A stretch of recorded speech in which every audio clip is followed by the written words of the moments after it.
Hmm.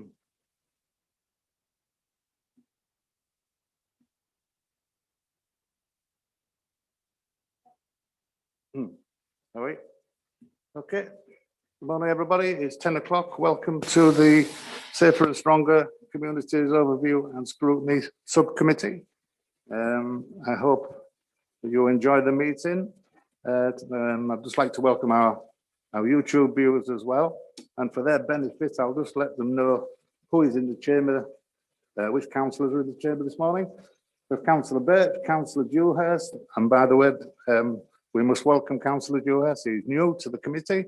Welcome, Councillor. I hope you enjoy it. Councillor Dewhurst, Councillor Gateshill, and via Zoom we have Councillor Green. The chamber, Councillor Greenwood, Councillor Jeffries, Councillor Norman is not attending here, is not here yet. No. Councillor Padden, Councillor Rudd, myself, Chairman, Councillor Scow, Councillor Sykes, Vice Chair, and Councillor Weeks is via Zoom. So I think that, but he's not on Zoom as yet, but hopefully he will join us as the meeting progresses. Okay, over to the agenda as such. Item 1 on the agenda, declarations of pecuniary and non-pecuniary interest. Members to declare any interest in items on the agenda and the nature of such interest. Anybody got anything? No hands? Nothing on Zoom? No. Carry on to item 2 on the agenda, to approve as a correct record the minutes of the Safe and Strong Communities Overview and Scrutiny Subcommittee meeting held on the 8th of July 2021, pages 1 to 8. Everybody happy with those minutes? Okay, thank you. Right, on to our guests. Our first guests this morning from the Royal National Lifeboat Institute, RNLI, and the Maritime Coast Guard Agency. We have Francis Wilkins, who is the Maritime and Coast Guard Agency, from the Coast Guard Agency. We have in the chamber, and we have David Scott, who is on Zoom, and we will proceed with the questions. Welcome to our guests. On to the questions.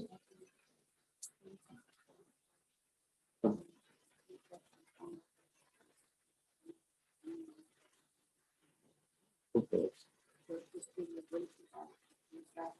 Oh, right. I didn't know if he was going to talk to us or not. So you're going to give us a little update. Sorry, Francis. Okay. No, right, yeah. Over to you. Yes, I didn't know if he was going to talk to us. I'll take questions. Just a very brief, I'll just give you a quick, for those that don't know what the job of the Coast Guard is and how it links in with the RNLI, because there's sometimes a bit of confusion. So the Coast Guard is under the Civil Contingencies Act, we're a Category 1 emergency responder, the same as the police, fire and ambulance. And our statutory responsibility in the country is to coordinate search and rescue along the shoreline and out at sea and manage counter pollution within that. So we will get the 999 calls or the calls on the radio. There's an emergency that someone needs assistance, and we will task resources to go and effect that rescue. One of such agencies we work very closely with is the RNLI, who deliver the lifeboat response that you'll see a lot out at sea around the country. So we do that as a whole, and then as part of how we deliver that, we have our volunteer Coast Guard rescue teams, which are the teams you'll see embedded in your local community. So they're made up of volunteers who will respond to pages to go and assist on the shoreline response side within their local community. The team I work in, we cover an area from just to the north of Scarborough down to Boston, not just south of Boston, Sutton Bridge in Lincolnshire, so down to the top of the Wash. My particular focus is the teams that run from Bridlington round to Hull, so the East Riding Council area. I'll let Dave give his little update on what the RNLI do and how they do it, and then I understand there's some questions which will be interesting. Thank you. Yes, thank you very much, Fran. Yeah, over to you, David. If you'd like to, David Scott, who's from the RNLI, if you'd like to give us a brief introduction, David. Yes, good morning, ladies and gentlemen. Hopefully you can all hear me. I'm David Scott. I'm an area life-saving manager for the RNLI. So my area of responsibility is between Scarborough and Withensea. So that's what we would regard as a life-saving area 7. So for those that don't know, I'm sure you might all be aware, but the RNLI is a charity. We're funded completely by voluntary donations from the public, and our organisation is 96 to 97% made up of volunteers, with the remainder being staff. I believe that you're interested in how we interpret our commitment to the communities, the local communities. So we use a strategy called RISE, which is Rescue, Influence, Supervision and Education. This I'll refer to during the questions, but that's an overarching strategy that we use to provide the life-saving services that we do in our communities. Okay, thank you, David. Right, we'll move on to the questions. I think I'm first on in land. The council pays the lifeguard service to provide a service over the summer on the beaches, and I will just wonder how is the money spent that we provide to your service? What I can say regards the lifeguard, the seasonal lifeguard service, is the council pay a proportion of the cost of that. They don't pay for it in its entirety. So the money that is spent is obviously the salaries for the seasonal workers, the seasonal staff, the equipment, the training, and also the equipment that does get used, so the replenishment of first aid equipment, casualty care equipment. So there's lots of things that make up. There's depreciation of assets as well involved, infrastructure, and moving in the temporary structures, and the transport costs surrounding that. So it's a contribution towards all of them costs that are associated with the lifeguard service. Okay, thank you. Moving on, Councillor Padden has a question, please. Thank you, Chair. Thank you, David, and thank you, Francis, for that. My question really is, when you're working out how many lifeguards go on patrol, what takes you take in board as regards how many, and do you have backups just in case it, shall we say, explodes in relation to numbers on the beach, like the bank holiday weekends? Yeah, so how that works is there will be a risk assessment done on a particular beach on a site.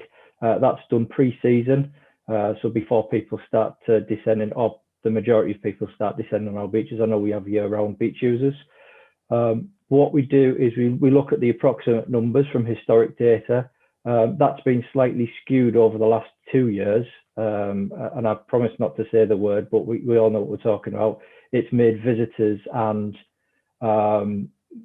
unexpected levels of activity on the beach, different sports and things like that that kind of skewed the figures. So the last 2 years haven't been incredibly reliable on figures, but basically the risk assessment is done, which involves some local stakeholders, different clubs and sporting activities that we see rising. The risk assessment would then determine the equipment, the numbers of lifeguards that should be on duty at any given time, and then the recruitment phase of it. What we do is we look to recruit enough people. So if the senior on the beach, who is the team leader, declares that there's a lot more people on there than they can potentially handle with the staff, there is provision to put extras in place ad hoc as it's needed. So particularly for events, if there was a large event or something that was going to cause a spike in attendance in the area, and it can also be looked at by weather, etc. So if we know there's a period of hot weather coming, we may start to look at increasing the numbers of available lifeguards before that happens. Okay, thank you. Councillor Green, who is on Zoom, has a question. Morning, Chairman. Thank you very much. Yeah, this is a bit similar to Councillor Padden's question, really. I was just wondering, how do you actually work out how many boats would be out? Are they out in the sea, or do you only launch when it's necessary for an emergency, or do you patrol the coastline anyway? And if so, how many boats do you use in that? Okay, so we don't do routine patrols as such, because that would obviously eat into a lot of people that are giving their time up. Like I say, our crews are volunteers primarily, so it would be difficult to ask them to give up large proportions of their free time to put on routine patrols. So the lifeboat service is rescue. It's generated by a request from the Coast Guard to launch one of our assets. In terms of the assets that we have in the East Riding area, we have a lifeboat station at Flamborough. We have a lifeboat station at Bridlington with 2 lifeboats, and a lifeboat station at Withensea with a lifeboat. And then flanking them just outside of the East Riding, we've got Humber Lifeboat, which is a declared asset that's permanently crewed. And up to the north, we have Filey. There's 2 lifeboats in Filey. So we are quite, we've got a good provision of and mix of available lifeboat assets to perform any rescues that are necessary. We would always aim to get an ALB to a casualty within 30 minutes, and an ILB generally launches from our stations within 10 to 12 minutes. That's from the Coast Guard making the request to us. I hope that was helpful to answer your question. Thank you, David. Yes, that's excellent. Thank you. Thank you, Helen. Councillor Pennell again, you have another question. Thank you, Chair. David, the question is really the volunteer numbers in relation to full-time staff. And are you having any difficulty getting your volunteers in? What's your incentive? Thank you. I think we're coming up on 200 years of lifeboating, and it's traditionally always been a volunteer organisation. So as an operations manager, it would be my job to review what we call the scheme of complement, which is how many crew we have at each station and what skill set we would like them to have, because that would drive the training, etc. for us. So what it's been a tricky couple of years. Again, there's been some movement. We've lost some volunteers, but we've also gained some. And I think the interest and the public interest and the amount of users on our coastline has driven a rise in people being interested in volunteering. We had an incredibly successful recruitment campaign just at the end of lockdown at Bridlington, and we managed to recruit 11 volunteers into the station. So you can see that with a crew of generally around 30, we've took on a third of the crew numbers as volunteers, as recruits. So they're well into their training now, and we have seen similar up at Scarborough, where we took 10 just at the end of lockdown. So it's had its negatives and it's had its positives over the last couple of years, but generally we're seeing good levels of people interested in volunteering to be part of the RNLI. Okay. Yeah, David, just a supplementary question to that is obviously you want able-bodied persons to be able to come off the beach into the water. What proportion are you thinking of, or are you not thinking of at the moment, of bringing in people who are, shall we say, wheelchair bound, but can do desk jobs or can do work on the jetties and things like that? Because there are quite a few people around who are able-bodied but not able-bodied to run into the water. Are we looking towards any of these people? Yes, of course. We're hopefully an incredibly inclusive organisation. And I always say that if anyone approaches the RNLI to volunteer, no matter what ability or disability they may feel they have, I will find a role to suit their enthusiasm. And hopefully that will match up with their expectations of what the RNLI volunteering journey will deliver for them. So yeah, we don't discriminate at all. My job as operations manager, there is certain criteria that operational crew need to meet. What we can't do is afford to put anyone in a place where they come to any danger. So similarly to the Maritime Coast Guard Agency, we do insist on specific medical criteria for operational seagoing crew, and that is only to ensure their safety in the volunteering activities. That's delightful to hear. Thank you, David. Okay, thank you. While we're on the subject of volunteers, I'll just ask Sam from our Coast Guard officers, do you have volunteers within the Coast Guard service? If so, how many and what are they used for? Yeah, so our teams, on the ground teams in the community are made up of volunteers. So I'm full-time member of staff and I manage teams Bridlington, Hornsey, Withensea, Easington and Hull, and they're all volunteers. So I think I've got about 56 across those teams I should have, and I think I'm at about 48. We do struggle to recruit. We struggle to recruit, and then it's a challenge to retain because you're asking people to give up time that's family time. You're asking them potentially to come out of work, and the way industry and things have gone, it's difficult to get jobs where employers allow people out during work time. You know, a great one for us is self-employed people and mums, you know, women with children at school that can give us that daytime availability. So it's just about getting the right mix. But it's not too bad. It's okay. Just to pick on what you were saying there about people with different physical limitations and age potentially, you know, there is a physical side of what we do, and we have a medical standard, like Dave alluded to, that we have to meet for our operational teams. But it's about people understanding that there's various roles they can get involved in. There's an organisation called National Coast Watch. I don't know if you've heard of them. They've got a station in Hornsey at the moment, and that's really a great place for people who maybe aren't physically capable of running in the sea, but you never run, because if you run, you might trip. But, you know, going to sea and doing the physical side of it, but they sit and keep watch during daytime and report things to the Coast Guard. So it's just about getting people understanding what role they could play in the community.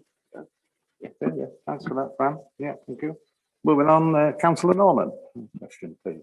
Thank you, Chair. I think first of all, as a Bridlington South member, I would like to thank both the Coast Guard and the RNLI service for the absolute fantastic work that they do. I know I quite often hear the Coast Guard siren going on the seafront because it's quite distinctive. And I know that the RNLI fantastic work as well. So thank you very much, guys. My question is really to both of you in terms of the staycations, which obviously are happening at the moment. Have you noticed there's an increase in people on the beaches, an increase in perhaps silly things which they're doing? Yeah, certainly we've noticed a change in the beach user. So perhaps people that are coming here are not the ones that would have come here previously. They're sort of forced to stay in the country because they can't go elsewhere. So one thing we've massively noticed this year is a lack of appreciation of tide times. You know, I don't want to stereotype people, but people that go on holiday to Greece and in the Med where it's not tidal, and then they come here and there's a tide to deal with. We've certainly noticed that. And little jobs that we'd sort of done a lot of PR work and safety understanding for people to sort of not do, like inflatables at sea. That's become quite prevalent the last couple of years. So it's just about educating everyone that's coming here still and keeping those messages going. But yeah, it's been challenging, but it's going all right. I think I could add into that. A lot of the Carry on, David. Sorry, yeah, if I could add into that, a lot of the education that we would deliver with our city to beach programs that are run by the Lifeguards pre-season, and the education that's done in both the local and the city schools that would visit our coastline. Obviously, that was held back because the schools quite rightly didn't want to increase the risk to the students there. So we did see a rise in numbers. It'd be interesting to see the actual figures once they're tallied up about beach usage, which will come to us probably in November time. But it'll indicate what next year might look like, because we're starting to build up a bit of trend of the data through the last 2 to 3 years and how that's affected us. But it will be interesting to see just the numbers of beach users. I can certainly say from the visits that I've done to our resort towns, if you would call them that, they did look very busy. The beaches were busy, and that included when the weather wasn't that great. So there's people going that are on the holidays and using the beach regardless of the weather, which is lovely to see, but it also increases the traditional times where you would think there's going to be a problem, i.e. there's a heat wave and it's bank holiday and you know everyone's going to be on the beach. So we've had to diversify and think about them staycation people that will be using our coastline instead of, like Fran said, one abroad in the Mediterranean. Okay, thank you. I understand. Yeah. One of our officers is on Zoom, Ian Rayner, who's head of culture and information. I think you want to just come in, don't you, Ian, on this subject?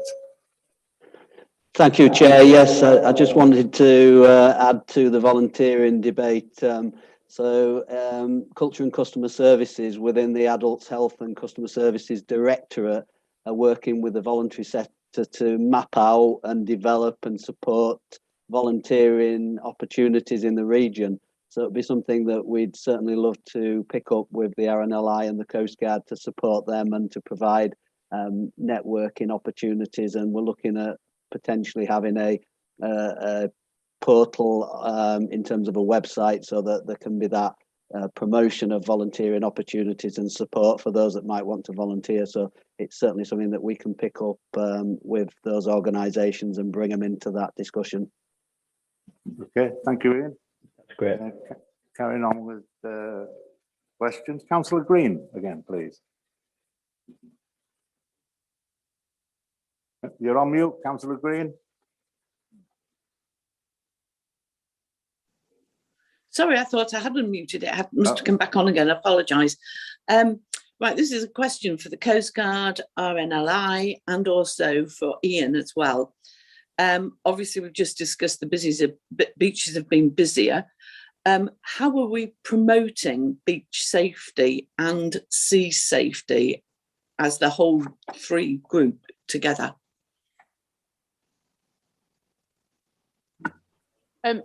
I'll start as soon as I've got a button. The RNLI and the Coast, speaking of the RNLI and the Coast Guard, we work very closely together. Sounds small, but we made a big step a couple of years ago to joint logo all our promotional material. People don't always understand the difference between the two organisations, and it was like, why try and keep fighting it? Let's bring us together. So everything we do, our PR departments and our marketing team work together on a lot of the material. Locally, we've really tried to push the last couple of years the wristband programme for children. So trying to get adults and children to realise that if they go to a lifeguard station, a lifeguard hut, they can get a waterproof wristband. They can write their child's phone number on that wristband. That way, if the child is then misplaced, the period they're missing is much smaller because the lifeguard or whoever finds them can ring this number and reunite them. So that's really a consistent theme we try and do most years, but we've really pushed it the last couple of years. And it's just, a lot of it is reactive, unfortunately. We react to what happens locally because that's what's the issue at the moment. We've had some riptides occur within the region lately, and it's about pushing that message. So then at the end of this season, we'll look at the stats for this year and we'll use that to structure the message that goes out in the organised programme. So like the city to shore thing that Dave was talking about, they'll look at the stats from this year and use that to feed what they target next year. And then next summer, we'll look at the stats as the season moves on and look at anything we can specifically do to action what is actually happening. Don't know if Dave wants to add anything to that. Yeah, any brief comments, David?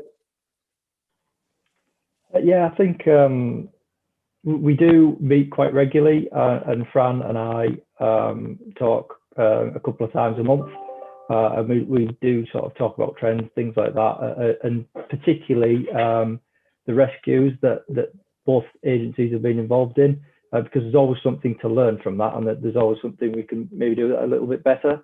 So having them conversations and that two-way communication between us is very effective. And it also builds up that trend in the back of your mind, so you know what's going on the coast between both agencies, what both agencies are seeing. You know, there is a biannual meeting held by the Coast Guard usually that stakeholders can visit. Called an LTAC meeting, which is local search and rescue forum. It's very useful meeting. So I'm sure that could be, well, it's not my meeting, but I can't see why you can't get minutes from or have some attendance there for anyone that was interested. Okay, thank you. Moving on. We're about halfway through, so if we can keep some of the answers as brief as possible, it would be appreciated. Councillor Jeffries, please. Excuse me, Chair. I was hoping Ian might come in with the council side, you know, for the promotion. Is it possible for Ian just to Any comments, Ian? Yeah, any comments, Ian? Yeah, thank you, Chair. Yeah, thank you. Yeah, we work very closely with the lifeguards in particular, and we worked with the RNLI many years ago to bring those lifeguards in, and that's an opportunity day in, day out, whenever they're on duty, to share that information. But we're also sharing and educating through social media and websites, and we developed a number of years ago a safety booklet to which primarily is online now, but the idea is for the visitors to understand some of the dangers along the coast, and that just helps us to share those and just put it into people's minds. We've got a team of coastal officers that you know, it's a small team to be fair, but you know, they're educating people through signage, and we've adopted the RNLI standard signage that you see around the country, which you know really shares information to just pre-warn people.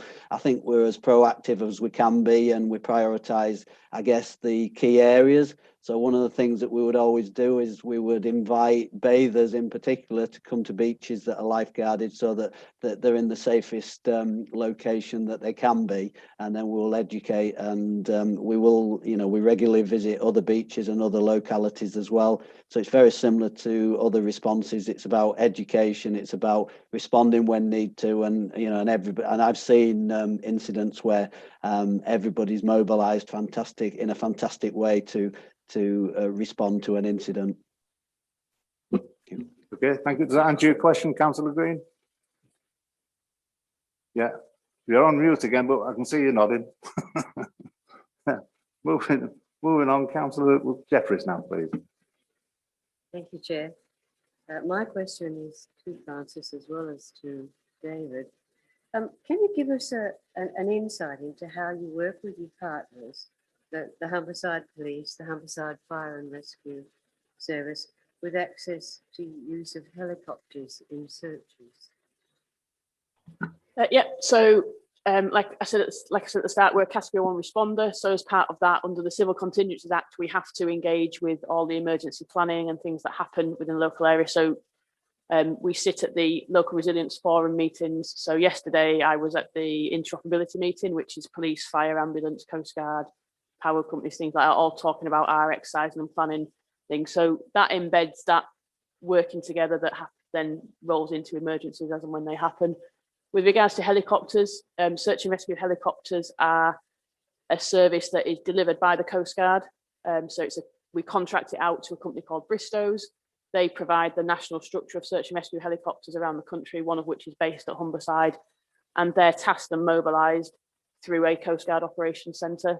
So the request goes into them for assistance. They look at that if it's something they can achieve, and then they would task a resource to do that.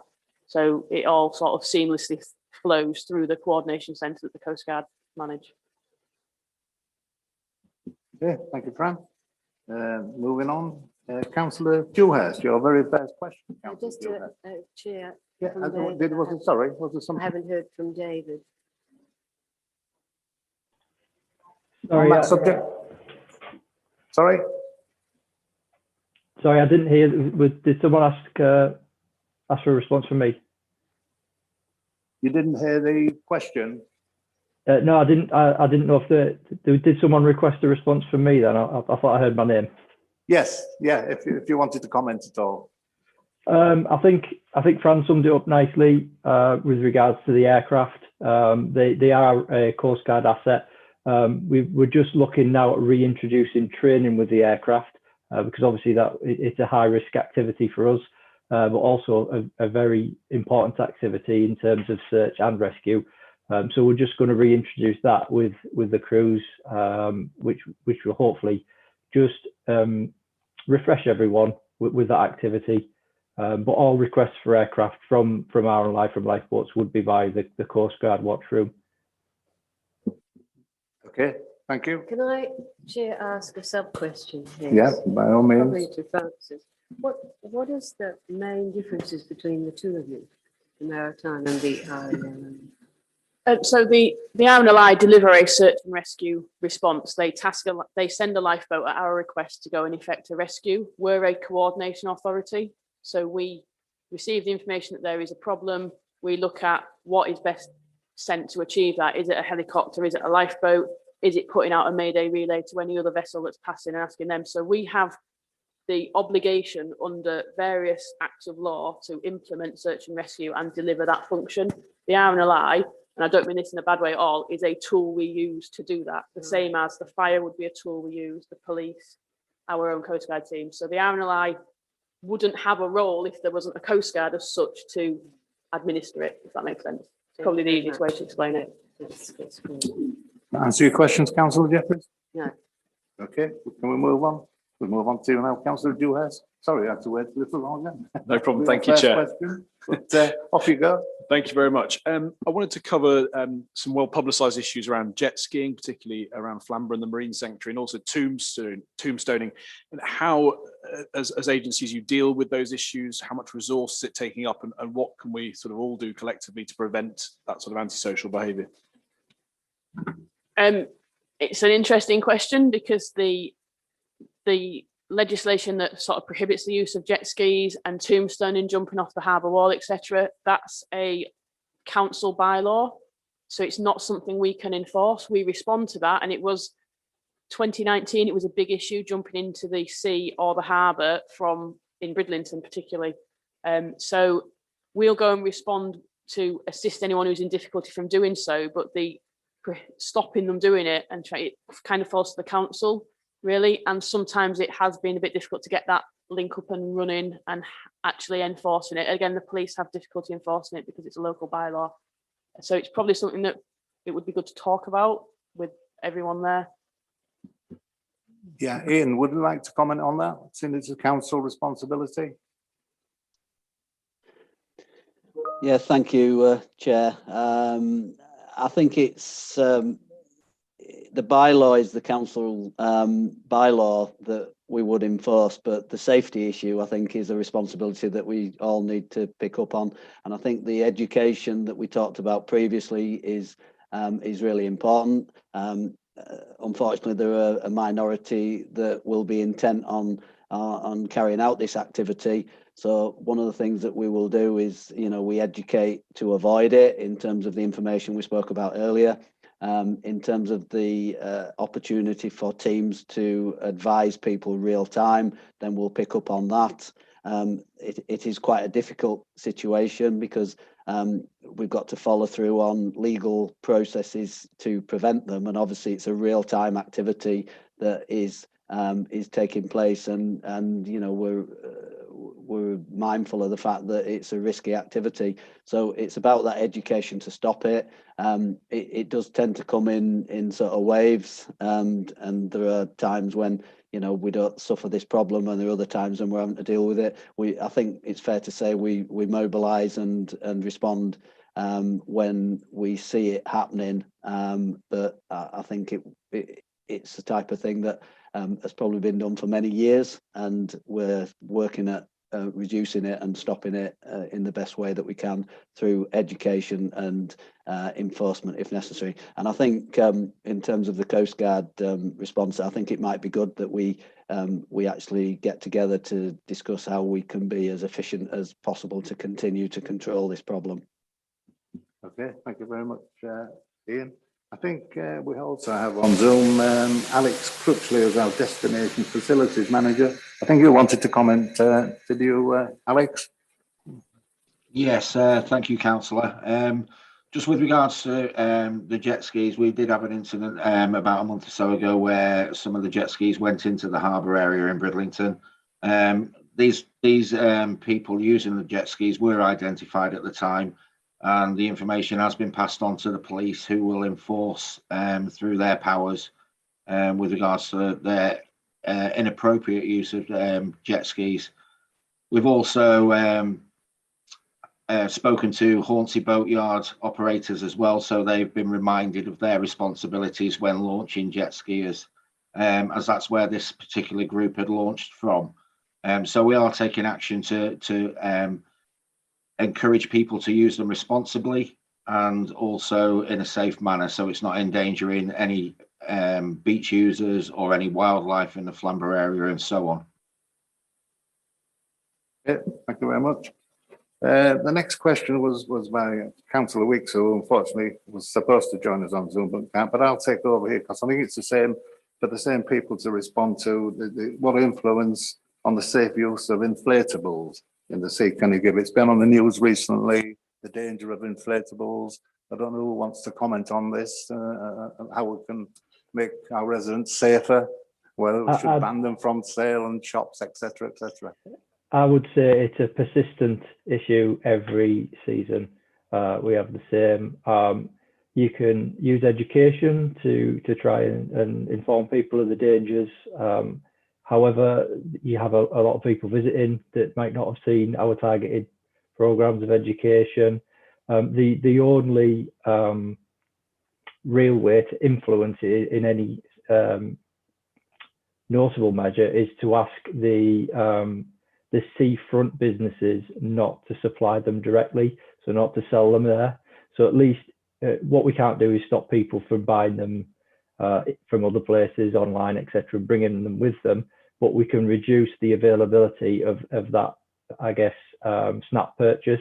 You know, let's buy one because they're there, because they're hung up outside the shops, which I know is a difficult fight because I don't know what the markup on them would be, but I appreciate businesses are trying to do the best to make a living as well. So it's always going to be a very tricky situation to deal with. Yeah, I understand, David. Anybody else want to comment before we move on regarding inflatables? No? Okay, we move on. Councillor Birch, please. Thank you, Chair. Yeah, my question really is for Coast Guard and RNLI together. I appreciate you might not have the figures to hand now, but what sort of calls do you get per year? And obviously you've mentioned and alluded to the effect of the dreaded C word, which we won't mention, but has that affected them going up or down? And is it possible to get some sort of comparison between before COVID to during? Sorry, Dan, you go first. Sorry, I haven't got our full stats for this year with me. We don't tend to do them until the end of the year. From last year's, the incident numbers overall were about 8 to 10% up, but the concentration of them was July, August, September. We got 40% of all our incidents in those 3 months, as opposed to the spread, which just reflected the lifting of restrictions and things. It's looking fairly similar for this year, albeit that lockdown was eased a little bit earlier. So we've seen a massive spike when people were first released, and there was all the good weather at that point. It's plateaued out a bit in August. The types of incidents have stayed very similar, but the numbers of each ones have gone up. So your missing children has been high again. Your people cut off by the tide has been high, things like that. People injured, which you can't do anything about. People get injured, you know, that's fine. So it's going to be interesting, but it is a very skewed set of data. So it almost sits on its own. This year, it's not been as busy. It doesn't feel as busy as last year, but I think that's because we sort of expected it to be horrendous, and it's maybe dropped away slightly. Maybe, Fran, you could let us have some stats at a later stage. Yes, yeah, I can send you when we get our annual ones. They have to be finalised by our office, but yeah, once they're all done, I can certainly send you an end of year report. Yeah, that was very useful. Yeah, thank you very much. Okay, Councillor Sykes. To follow on the statistics really from the last question, in the last year, how many lives have been saved and people rescued by the RNLI and Coast Guard agency? I could say that on average we launched 22 times a day throughout all the stations that we operate, so right around the coast of the UK and Ireland, and that hasn't changed. So there's no real trend to say that we're launching any less than we were last year or the year before. And I know that's a broad perspective, but it does change as people's habits change and where they choose to visit, etc. But that just as a broad statistic, we are launching the same amount as we have done for the last 2 to 3 years. In particular for the area, again, our data isn't finalised for this year. And last year isn't really reliable data as such. In fact, the last 2 years haven't been reliable for us. I can look at, for instance, one station within. I've got the figures here. So through 2016, 2017, 2018, and 2019, and 2020 at Bridlington Station, we've had 2 lives saved. They were in 2019, and bear in mind this is just one station. People aided, which could be anything from casualty care or brought ashore without an injury, on average 30 or 40 per year across. and unfortunately, a total in that time of 4 lives lost. These are the events that have been involved from a tasking from the Coast Guard to Bridlington Lifeboat Station only. So that gives you a kind of appreciation of what we're dealing with at one station versus what the organisation's doing on the whole around the coast of the UK and Ireland. Thank you very much indeed. Yeah, thank you, David. A couple more questions now, I think. Councillor Jeffries. Thank you, Chair. A question to both of you, and it concerns training. How much does it cost to train a lifeboat member in maritime? What does the training involve? How long does it take? What attributes do you look for in your candidates? And is the training the standard of first aid or beyond, please? Can you remember those 3 questions? Got me to go over them. So, involved training, what it involves, the cost, what you look for, is the standard up to first aid, and for David, what's the cost of fitting out a lifeboat?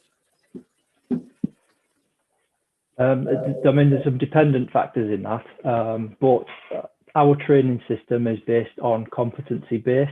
It's currently in process of being changed. So as of July 2022, there will be quite a shift in a trainee's progression path for an operational crew member.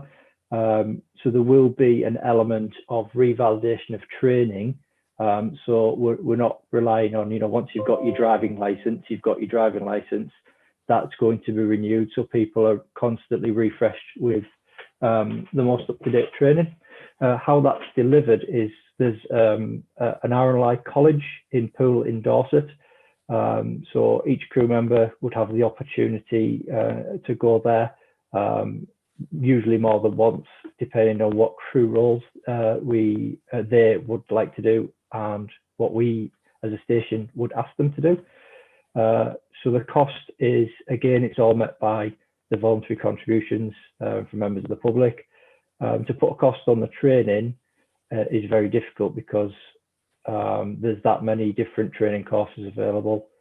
The other element of the training is what's learned from the people on the station, so the peer group and the boats officers on each station. And then you've got assessor trainers as part of the 3% of staff that we have around the UK that would visit and do sort of dip in and audit type training tests for the crew members. Time-wise, I would say from a person walking in off the street with no maritime background to becoming a proficient crew member with the right amount of time and enthusiasm on their part would take approximately 12 months. Bolted onto that, to answer the first aid question, we do have a very high standard of it's not first aid, it's casualty care. All of our crew members and lifeguards do administer drugs, medications, which is beyond what first aiders are allowed to do. And it's quite an intensive course. It's four full days for them to do that. And that is an additional ask to anyone that's already a crew member or a shore crew member as well, because some of our casualty care incidents happen on the shore, particularly where our stations have high footfall past them. Is that a helpful answer? Did I cover all of that? Okay. And what does it cost for a lifeboat, for a brand new lifeboat? What cost? So it depends where the lifeboat is, doesn't it? There's Yeah, big ones and little ones. So, for example, the all-weather lifeboat at Bridlington for the boat itself in the station there, it's a Shannon class lifeboat. They are £2.2 million. Thank you. Any questions to Fran, Councillor Jeffrey? No? Have all your questions been answered, Councillor Jeffries? Good, thank you. Moving on to Councillor Greenwood.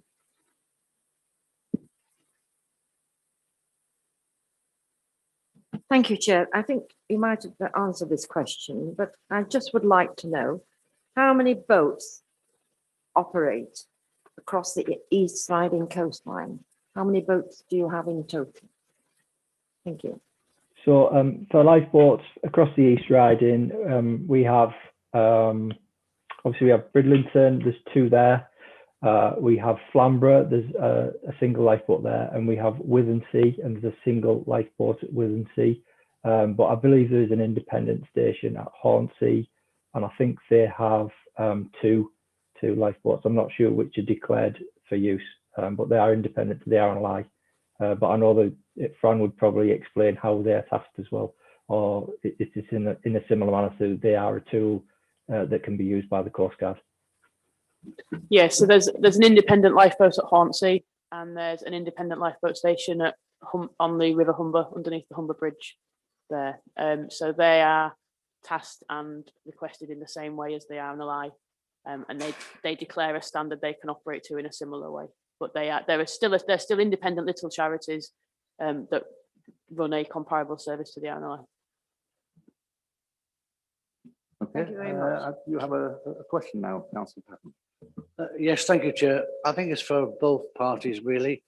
Your nightmare, a trailer arrives on the slipway and there's a boat on it, doesn't fit for anything. What is your take on this? What can you do about it? Can you inspect it? Can you turn them away? The people who put it on and travel 50 miles cross country to a slip road and just drop it in. I've seen it quite a bit down south. So what's your take on that, please? Yeah, so good old eBay purchases. There's not a great deal we can do at the point where someone arrives with a boat and goes about launching it, and we're probably not there. We're a response organisation, so we're not there seeing it. We generally get called after there's been some issue with it. There are requirements set by local authorities such as yourselves for what boats should have when they launch. So a working radio, life jackets. Just where I live in Farley, there's a set list of the Scarborough Council set in. How that is implemented and checked is hit and miss. And I guess it's similar across your organisations. People can in theory go and launch off a beach. They shouldn't, but they do. If they go to your designated slipway where they have to pay, they're more likely to be checked against your list. It's a very difficult one. We have more legislative powers against the people than the actual boat, but we can, if they are operating, we believe, and putting people at risk with a commercial element, we can impound boats, and you can potentially start breathalyzing people if that is believed to be an issue. But it depends what's took you to that level. Okay, right. That's the end of questions as far as I can see, unless anybody's got any last minute questions. No? No hands up? No? Oh, Councillor Gatehill, yes? Just this, there's a lifeboat facility, a substantial one at Spurn Point. Could you tell us a little bit about that? Because it used to be, as I understand it, crewed by full-time people who actually live there. What's the present state of play with that? Yeah, so Stern Point still is a declared facility. There are crew there that live in the houses on that point. So they form a part of the very small proportion of the RNLI that are staff. But they are there, a very strategic lifeboat, etc., that we declare will be available within a certain time frame and at all times. So there's very few occasions, only I guess if something goes wrong with the boat, so there's the time it takes to repair it, that station would be unable to respond. So yes, that's still there. It's still fully functional. And yeah, it's kind of the flank to my area, but obviously Bridlington work quite closely with it, and so do Withensea in terms of cross training with them. Yes, thank you very much. Okay, thank you. Right, that concludes the questions. We now have obviously some recommendations, and first of all, we have to thank Fran, and we have to thank you, David, for your attendance this morning. It's been very, very interesting what you've been telling us. You work very hard, and we thank you for the safety of looking after our residents on the beaches, etc., etc. And you do a very, very worthwhile job. I'm sure all the committee would thank you for that. Moving on to my able assistant scribble that I'm trying to read here. That Ian Rayner, possibly you could get together with the 2 parties, the RNLI and the Coast Guard, to discuss possibly regular meetings to put forward any suggestions that might help the residents. We put that as a recommendation. plus also to do how to promote volunteers, which our friend from the Coast Guard says it's often quite difficult. If we could help in any way in that direction, maybe a discussion with them would help, and include schools to educate about stoning, this tombstoning, which is often with the youngsters. If we could go into schools and discuss how dangerous that is, etc., etc., as a recommendation. All the committee happy with that? Any more recommendations that the committee think we should put down? No. Councillor Norman, do you have a recommendation? I think it was just to ask the Coast Guard and the RNLI for their annual figures, Chair. Annual figures. Yeah, thank you. Right. Thank you very much, Sam, and thank you very much, David, for your attendance. Thank you. Thank you for the invitation. Thank you, and to our officers, of course. Right. We move on. Item 4 on the agenda.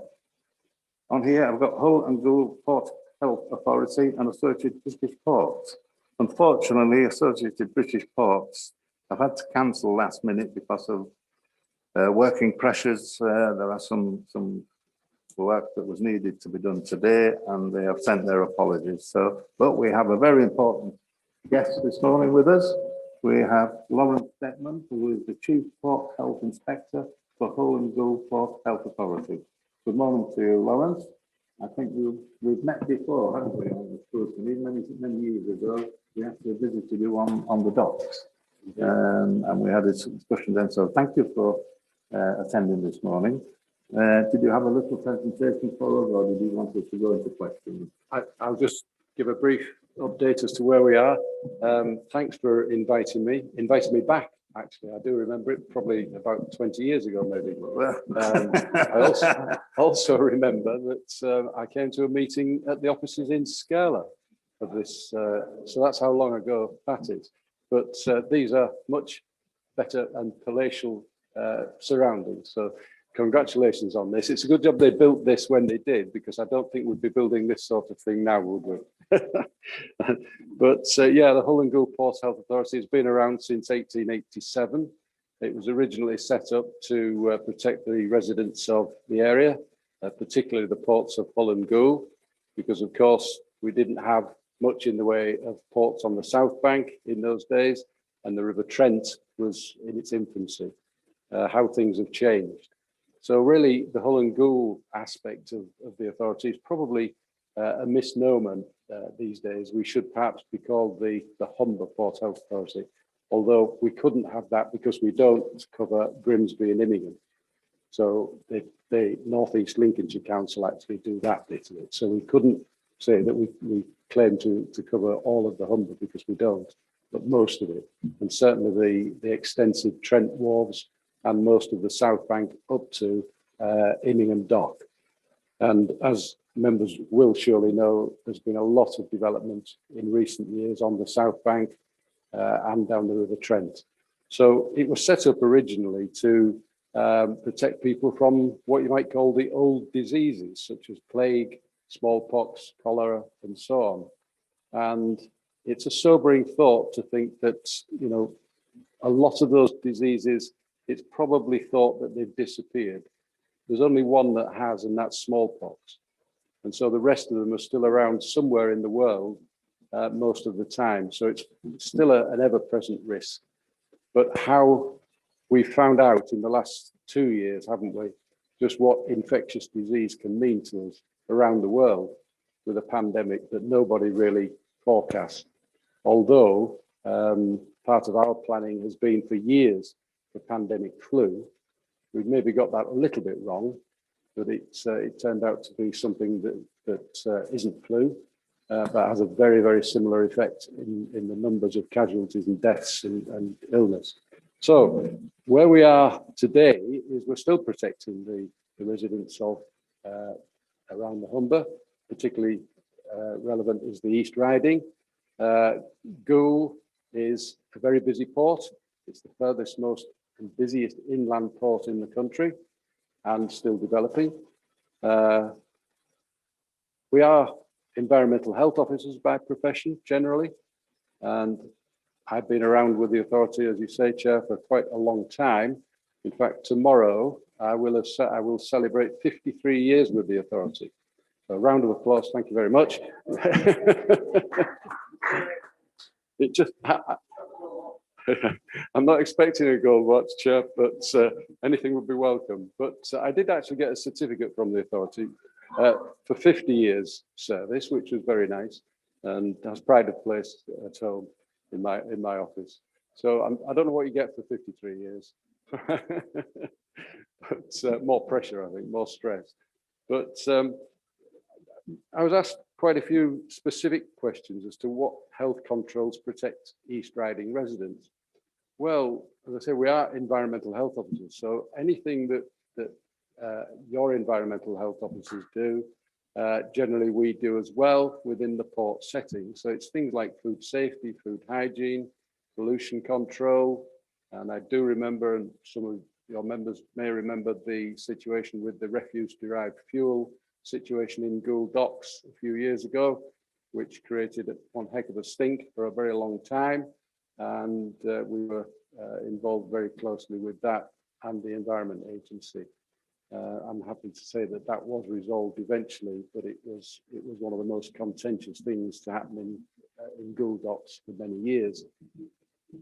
Last year we had a serious situation with a statutory nuisance of flying insects in Gould Docks, which plagued the whole of Gould for some weeks during the summer months, and we managed to get that resolved eventually too. So that's the sort of thing that we're still involved with around the area, and protecting the residents from infectious disease, from an animal health point of view as well.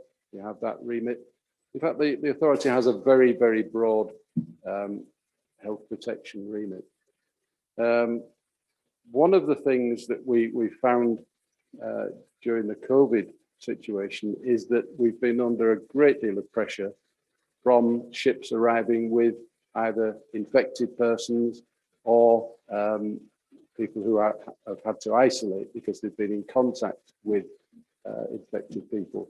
And that has been really a big pressure, because most of us have been working from home, like a lot more people, and we've had to supervise the arrival of many, many ships reporting cases of illness on board over the last 2 years, and we're still receiving them. So that it's a fairly common perception, I think, that COVID is on the way out. We don't see it that way. We're getting more, perhaps more now, reports than we've had for some months. So it's still very much around and very much a focus of what we do. And we do work in collaboration with other agencies, Francis as well. The authority is a Category 1 responder under the Civil Contingencies Act. And so we also attend the local resilience forum, where we meet up with Blue Light Services and all other agencies in that respect. So we are broadly very busy and always have been. But the main point of where we are at the moment is the transition that we face, not just as an authority, but the transition we face as a country. And the focus of our attention for the last, well, maybe stretching a bit to say 5 years, but the referendum to come out of the EU was over 5 years ago. And I remember somebody saying to me the day after the referendum, that this could take 5 years to sort this lot out. And I looked at them and sort of tongue in cheek laughed and thought, no, we'll be sorted in a year or two. That's all it would take. And here we are, still not sorted, 5 years plus. So it's been not just a political nightmare, but it's been a very, very pressurized situation for all of us, and especially in local government. It's been a double whammy with COVID and EU transition. And my authority has been particularly challenged, and my team, by both of those things.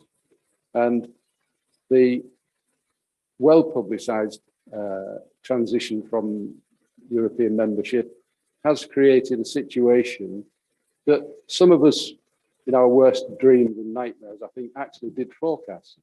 And that was that a lot of the food that we eat in this country comes from Europe and was never subject to any import checks because it had freedom of movement under the Treaty of Rome. And so nobody checked anything. And probably more than that, nobody, including myself, knew what was coming in because we didn't check it. And we had no legal requirement to do so. And so suddenly we found ourselves in that position where we were being told, asked to comment on how much European foodstuff comes into the UK. And the answer was, nobody knows. And here we are some 2 years later from that point, and still nobody really knows because nobody's been keeping figures. And we are tasked with now putting things in place to effect a new regime of checking on European goods. Rest of the world goods, foodstuffs, have always been checked on arrival into Europe or into the UK.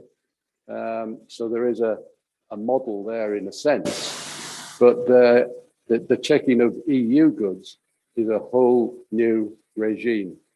And it's been put back 6 months. It was supposed to come in April and July this year, but nobody was ready. The funding wasn't available from central government, or it wasn't made available readily. The resources, our staff resources, were not ready. And I'm not just saying about the Hull and Gould Port Health Authority here. I mean, port health authorities around the country were generally not in a place of readiness that was going to support the new regime. So the government then decided to put that back by 6 months. And the new checks are coming in 1st of October.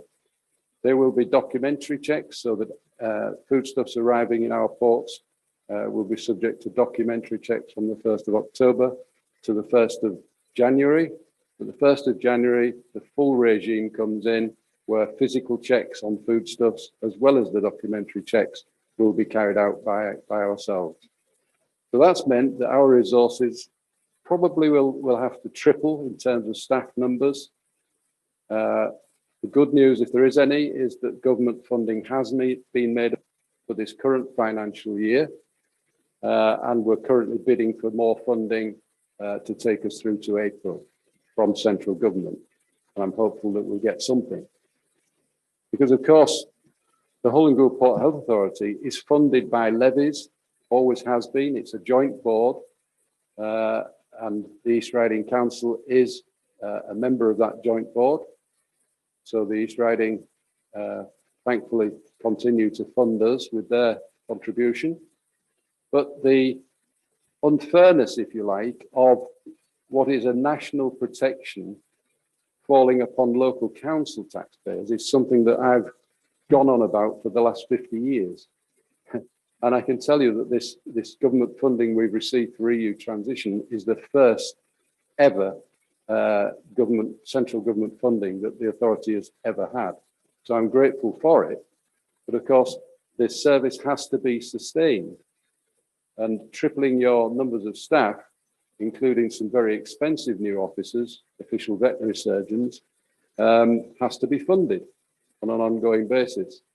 And so that falls to charges on importers, which will undoubtedly have to go up. And that, it's no secret, that will ultimately fall upon consumers who are already up in arms about the rising prices of food. So from January the 1st, I think we can all expect to see an inflationary content of charges going on to imported food. So generally, we are still in a state of preparing for readiness for both October and for January. I'm interviewing for staff next week, new staff next week again, and I hope to probably make appointments of up to 15 new officers next week. But it won't end there because we still have to have some contingency for additional capacity from January. So I would say from the beginning of this year to the end of this year, we've probably tripled the number of our staff and the associated costs that go with that. So I'm hopeful that the charges we make on the very, very large volumes of EU foodstuffs coming through the ports will sustain the service, and that the levies payable by the three local authorities, Hull City Council, East Riding of Yorkshire Council and North Lincolnshire Council, will not have to go up. But it's very much watch this space, I think.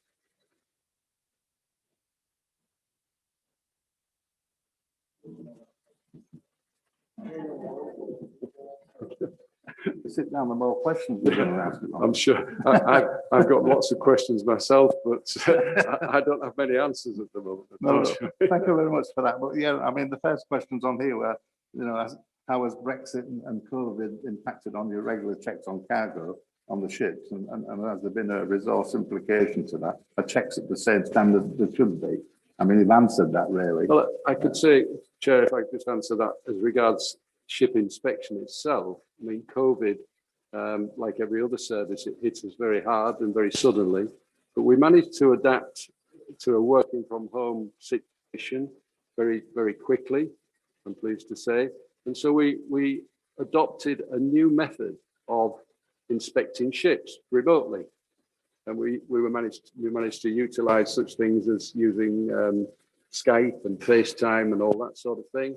And technology came into its own. So we did manage to still carry out our ship sanitation inspections by questionnaire, by receiving documents by email, such as water analysis documents, that sort of thing. And so it's been quite successful. I would probably go a stage further and say it's been a revelation that technology enabled us to do a lot more than we thought we could. The next question was Councillor Gatesdale, and I think you've covered that. Do you struggle to attract qualified staff and retain staff? And has your recent attempt to recruit additional staff been successful? So I don't know if you wanted to add to that, Councillor Gatesdale, that question. I think some of it's been answered, but you may have something else you'd like to add. Well, very little, Chair, in actual fact. These questions were inspired by a recent piece in the Humber Mail saying how difficult you were finding it to attract new members of staff because of the departure from the European Union. I hadn't appreciated that you were going to triple your staff. Have you been able to find enough people and the right people? We're still doing it, Councillor, but I don't know what the results will be of next week's interviews, but I'm interviewing 15 people next week, which is better than I thought. We had a good response. But these aren't fully qualified officers. These will be technical officers. We managed to recruit 3 new environmental health officers, which was against the trend actually, because it's fairly common knowledge that the environmental health profession has, well, not exactly been in a decline. It certainly isn't, but it's not really attracted the number of newly qualified people or people coming into the profession that it did previously. Certainly in my day, it was seen as a very worthwhile career and a well-paid job. Well, no, I'm not so sure about the well-paid bit, but there we are. But we have managed to recruit some, but they are in short supply, is what I'm saying. Well, the very best of luck with that, to have to triple your staff and try and engage professionally qualified. It must be a very difficult task indeed. Yeah, we've had to, for the official veterinary surgeons, we did advertise for employed official veterinary surgeons, but a lot of them were Europeans and they have gone back. And so we've had to go to an agency to try and not recruit, but to get our veterinary capacity through an agency. And that generally is a lot more expensive, but you just have to do it. Okay. We have Thank you very much. Okay, Councillor Gatesdale, we have Paul Abbott, Head of Housing, Transportation and Public Protection. may want to comment on recruitment, environment, etc. Would you like to say anything? Yeah, thank you, Paul? Chair. Yeah, just to confirm that we find ourselves in a similar situation to Lawrence. In fact, probably in direct competition with Lawrence sometimes in terms of trying to attract staff to the area. And we do struggle to recruit fully qualified, experienced environmental health staff. We tend to go for technical officers, as Lawrence is reviewing, recruiting next week, because it's easier to get somebody qualified in a narrow specialism than it is in the broad spectrum of environmental health. And yes, we've got some senior officers' jobs that we've advertised recently and been unable to fill. So we're having to re-look at our staffing structures and to find other ways of delivering our services. So yeah, I would simply concur and say there is a shortage, and that will probably put pressures on staffing budgets or on alternative and novel ways of delivering these activities. That's, we are both in the same market, as I said. Thank you, Paul. Thank you for that. Right, next question should be Councillor Weeks, or he's not with us yet. No, so it's put, are you receiving enough funding from the government to assist with the uplift in resources required as a result of Brexit in order to keep the community safe? And we could possibly write from the council to the government to help you in this situation. I'm pleased with the level of funding that we've already received, because without it, we couldn't have done anything without putting the precepts to the three authorities through the roof. I mean, it would have been astronomical. Our annual budget was of the order of £500,000. It will now be probably 2 million plus. What the actual income in terms of charges we make will be, nobody knows. And so there is and somebody said to me only yesterday, you wouldn't run a business like this, not knowing what your likely income is against your likely expenditure. And I have to agree, but we are now calling as a body of port health authorities in the UK for the government to look at underwriting into the next financial year, 2022-23, any shortfall. And the bid that we've put in just recently for additional funding is based on new figures that have come out just recently on actual volume, which suggest they're up to 3 times what was originally thought this time last year. So there's been a very quick reshuffle of facilities and resources and resource needs. So we were originally planning for up to 20 new staff, and we're now looking at probably 30. So that has to be funded. And I've always tried my best to make sure that the local authorities are not being asked for more money. And I'm pleased to say that our precept to the 3 authorities over the last 10 years or so has fluctuated very little. It's certainly, some years it's gone down, other years it's gone up by a very small percentage. And I'm quite proud of that. Okay, thank you, Ron. I see Councillor Green, you've got a hand up. Have you a question relating to this subject?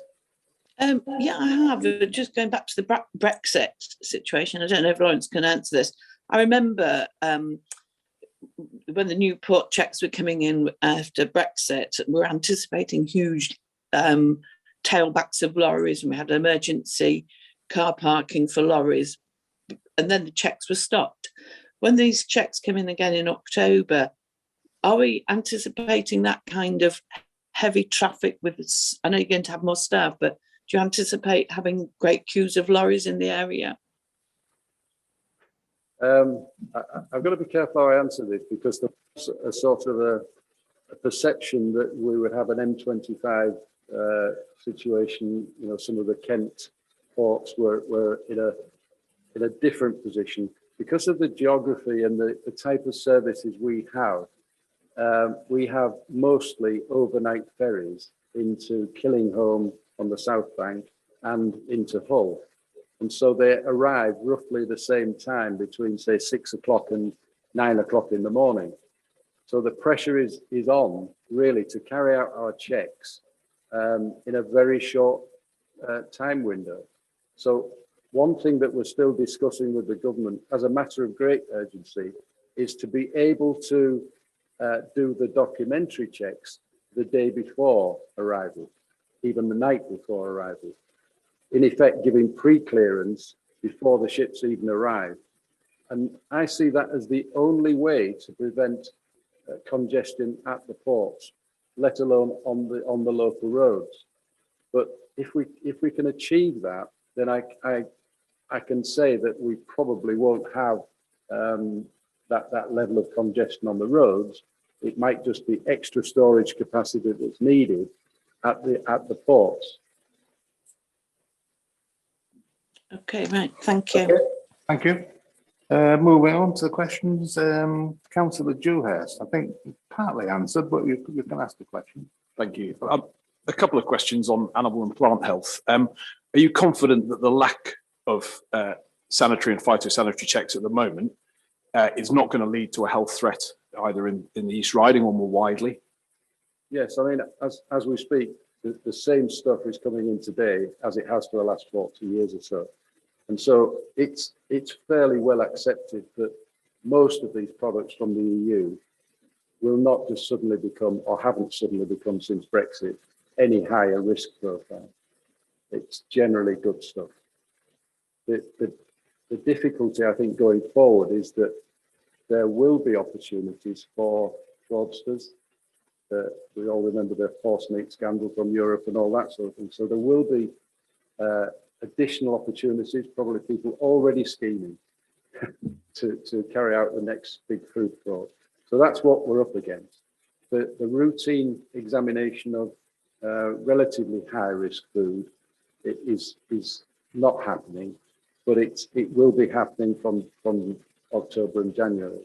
But I don't see that the risk will immediately increase. Thank you. And just to follow up on that, I'm very pleased to hear you're getting the extra resource to recruit more people. One of the problems last January when the export checks came in was that people were not familiar with the new systems, the new documentation, and a lot of that led to the initial delays at port. Are you confident and your team confident that in October and then again in January that you are familiar now with these export health certificates and all the other paperwork and that you can process them relatively quickly? I appreciate what you've just said about pre-notification and perhaps some more digital ways of doing this paperwork. We're interested to get your views as of right now, how comfortable you are. I'm reasonably confident that the documentary checks from October will be done, because this hasn't really been publicised so far, because the trade have been encouraged to cooperate fully from the 1st of October. But we will be doing some light checks. It will not be the full documentary checks on 100% as envisaged initially. And that's good because it will give us some lead-in time towards the full checks at 100% coming in from the 1st of January, which is a Saturday, and I'm really looking forward to New Year's Day. Not. So, yeah, in answer to the question, I mean, it really depends on all of these components, particularly the IT capability that we will place great reliance on, and a new system at that, because we had a system called Tracy, which was the European system, and when we eventually came out of Europe, we lost the use of that system. So the UK has had to develop its own system, its own equivalent system, and to say it's not really being tried and tested yet. We're told it's ready, we're told it works, but when you ask if I'm confident, I have an inbuilt suspicion, or call it what you like, that government IT systems, mega systems, tend not to work as designed first time, but maybe that's me just being overly pessimistic. I have to believe it will work as we switch it on and it will do what it says. But if it doesn't, then I'm not sure what the contingency is after that, other than doing things manually. And that will take a long time. Okay, answer your question. Okay, thank you. Moving on, Councillor Jeffries. Thank you, Chair. First of all, my apologies to our guest speaker, Lawrence, and to my fellow councillors for not switching my mobile phone off. Lawrence, how does the Hull and Gould port compare to other port authorities Is there a benchmark? We are perhaps one of the largest. At one time, certainly when I first started in my career, there were a lot of joint board port health authorities. There are only now, for various probably political reasons, some of the larger ones disappeared and went their own way in providing the Port Health Service individually, council-wise. Whether that was a wise move, I don't know, but I'm rather glad, and I'd like to think that our three councils are still rather glad that we didn't do that here, because there is an economy of scale here, that if we had to set up, you know, by individual councils, it would be a lot more expensive. And I often find myself saying that in 1887, when the Hull and Gould Port Health Authority was first founded as a joint board partnership, it was a way of sharing the expense. And many, many years later, we talk about partnership working in local government as a new development. Well, it isn't. We were doing it in 1887 and still doing it now. And so it's proved itself time and time again, I think, but particularly at these challenging times where, I hope this doesn't sound conceited, but the expertise that you need to address these sort of challenges is not readily available. And so there is that comfort, I hope, that the East Riding Council, Hull and North Links have got what they've got and are getting what they're getting. That might sound rather conceited, but it's a fact, I think, that what councils need is the reassurance that they're getting value for money, certainly that, and they're not being constantly asked for more and more and more for perhaps what's perceived as less and less. But it's been very interesting for me because I've seen, you know, throughout my long career, I've seen the developments that have come and gone, and in many ways we're still where we were, and that's a good thing because we've managed to protect the service. We've managed to do what we do quietly. That's all changed now. We have a lot higher profile than we ever have. I was doing some filming with the ITV yesterday down on the dock, so if anybody's got a spare moment, 23rd of this month on ITV tonight, you might see me if they, if they use any of the footage. But it's been very interesting to know how Port Health, for many years, I used to call it a Cinderella service. You know, we just got on with it. Now it has quite a high profile, and that's I see as a good thing. People know what we are, what we do, and a lot of what we stand for. Kim, I think you have one May I last ask a sub question, Sorry. Chair? Yes. Given what you've just said, Lawrence, I'm wondering, would there be any mileage in greater collaboration with educational facilities to encourage people to be taking the courses that you need the expertise in? As a professional environmental health officer, my personal view is that, and I know Paul, I've known Paul for a long time, perhaps we share this, Paul, and that is that the Chartered Institute of Environmental Health has never really got it right. They change things and they change things around, do it a different way, because they're responsible for the education strategy, if you like. And they've never got it right. And I'm not sure they can, because you're dealing these days with graduates who, perhaps for good reason, don't want to enter into universities and get themselves saddled with mountains of student debt unless they're convinced that that's the career that they actually want. One thing that we've managed to do is to get some MSc students and train them up in post, if you like, as technical officers, and then gradually getting them to the final qualification. But we do have, through the CIH, we do have contact with the educational establishment, but they seem to be getting fewer and fewer, and so it's, you know, it's rather disappointing, I think is the word I would use, that we've never really got to that point where we think the profession is adequately resourced or the universities are providing what they should. I've been at this long enough to remember that when I was a student, I was actually paid to be a student by the Port Health Authority, you know, and I was able to live whilst I was studying. And once I'd qualified after 4 years, that was it, you know, get on with it. I'm not suggesting that that's the model that we should use now, but things like apprenticeships for certain members of staff and that sort of thing, I think are still of value rather than having to go to university. That's my own personal view. Right, we're running a little bit late on time, but one last question, I think. I think it's been answered. Did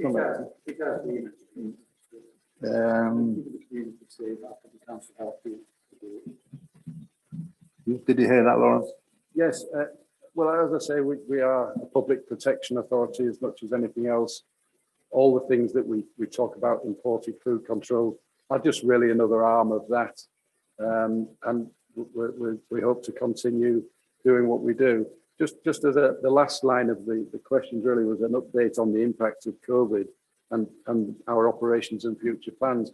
Because I think I alluded to earlier was that we, I think as a nation, probably globally, we've learned some very valuable lessons in how to communicate.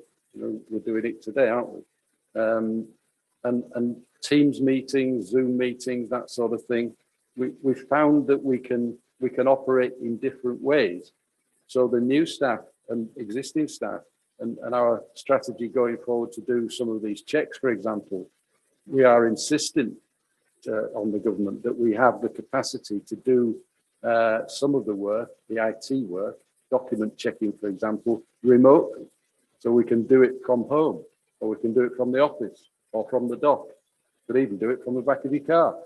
So it's possible to do things that we never really thought or took seriously before COVID. So I think, you know, we're going to have a hybrid system where we will be working flexibly, or a lot more flexibly, in terms of the hours of work that we need to work, because we're actually going to have a 2-shift system from 7 till 10 at night. Currently, we work from 8:30 till 4:30. And then there's weekends as well. So we need to be as flexible and agile as we possibly can. And I'm trying to build that into the model that we will be adopting. Okay, Lawrence, just the last quickie from myself. I haven't heard you mention, or I may have missed it, about the border agency and working with the border agency. I'm just thinking about the YouTube viewers that watch these TV programs, you know, Australian Border Force, where people coming into the country have to sign this form that they're not bringing any food in. There might be a risk to the Australians. Do we have anything like that here? Do you have regular meetings with the Border Force on that matter? We do. I mean, as mentioned earlier, through the local resilience forum where Border Force are generally represented, we engage with them through that, but we also have an individual memorandum of understanding locally with our UK Border Force colleagues, because some of what they do overlaps on what we do and vice versa. If we're examining a container of food and we find some bags of white powder, for example, in there, we obviously let them know. And subsequently, you know, if they're examining something for their purposes and they find some unfit food or suspect food, they will let us know. And there's been some really good examples of that in recent years, especially in our ports of Hull and Goole as well, where they have found things and we've had to deal with it. One of the other things that I might say that we cooperate with them with is the arrival of clandestine individuals within containers, illegal immigrants, in other words. And it's not widely reported in the media, but we've had quite a lot through the Humber ports in recent years. It's reached a stable point now, but we still get them from time to time. And sadly, we've had some fatalities in containers. Some of them come in consignments of food, so that the food has to be destroyed because it's contaminated. And it's created quite a big job. Some of these food consignments can be up to £250,000 each. I remember examining some fresh salmon, beautiful fresh salmon, and there were 8 illegal immigrants in that unit. and the salmon was contaminated and the whole lot had to be destroyed. Right, Lawrence, thank you very much. Very interesting. We can't give you anything, I don't think, for your, oh, sorry. Councillor Norman's waving his hand. Yes, Councillor Norman. Thank you, Chair. Just one very last question. You mentioned the levy, which of course the East Riding ratepayers pay to yourselves. Do you know what size that levy is and what sort of pressures will it be under? At the moment, I think from memory, the East Riding Council certainly pay at least of the proportion of levies. Hull pays the most. North Lincolnshire pays more. I think you're currently paying something like 12.5% of our total. And I think this year that amounted to something like £30,000 only. So a rather modest sum, if I may say so. Right, okay. I said, we'll just run a little bit late, Councillor Ruddy. Quick question. Yes. I'm looking at Brexit and the fact that there's free trade deals going on with various countries, Australia, New Zealand, China. Is that going to benefit you in a way? Because, you know, it will be free trade. I'm pleased you asked me that question because from a personal point of view, as well as to some extent a professional point of view, I think we tend to neglect the possibilities and the opportunities of coming out of Europe. And again, I'm old enough to remember New Zealand lamb coming into Hull in great quantities and Brazilian food, corned beef, etc., all that disappeared when we went into Europe. So we can hopefully look forward to greater volumes of rest of the world food. South African apples, for example. I haven't seen those coming in for years and years. So there are opportunities out there, but it will undoubtedly create more work for us. And that's a good thing. Okay, we're now finished. Sorry for going over time, Joe. I could talk forever. No, we haven't got APB, so you're filling their slot as well, Laurie. From a time point of view, we've just gone a little bit over, but it's been very interesting. As I say, for your 50 odd years of service, we can't give you anything but thanks. Thanks for your attendance today. It's been a wonderful contribution to the meeting. And we do thank you for keeping our residents as safe as possible from all the nasty things that might come into the ports. So you're doing a damn good job and you have been doing it for a long time and we appreciate it. Thank you very much for coming today. Thank you. Okay. If you want to ask me back in another 20 years, Chair, I'm not sure where I'll be. Anything else, my able assistant? Yes, we'll just mention while we're on APP, they can't come today for obvious operational reasons. Do we want to ask them to come back a little bit later, possibly next year? Would that be in agreement with the committee when they can afford the time? Yep, please. Okay, thank you very much. Can I have a quick, Chair, are we going to make a recommendation that they're allowed to do pre-checks the day before the ships arrive? Pre-checks on documentation. Can we make a recommendation to government to do pre-checks on arrival? I don't know if that's for us to do, actually. I don't know. Would that be a recommendation you'd like us? I think it's already in hand, to be honest with you. I mean, there's so much pressure from Port Health authorities to actually demand this, that it's recognised, as I said earlier, that without that capacity, there will be undue delays, put it that way. So there's only one answer to it really for the government, but it just needs confirming, and that's what we're waiting for. So I don't think, thank you very much, because any assistance is gratefully accepted, but I really don't think at this stage it's probably going to do much good. Thank you.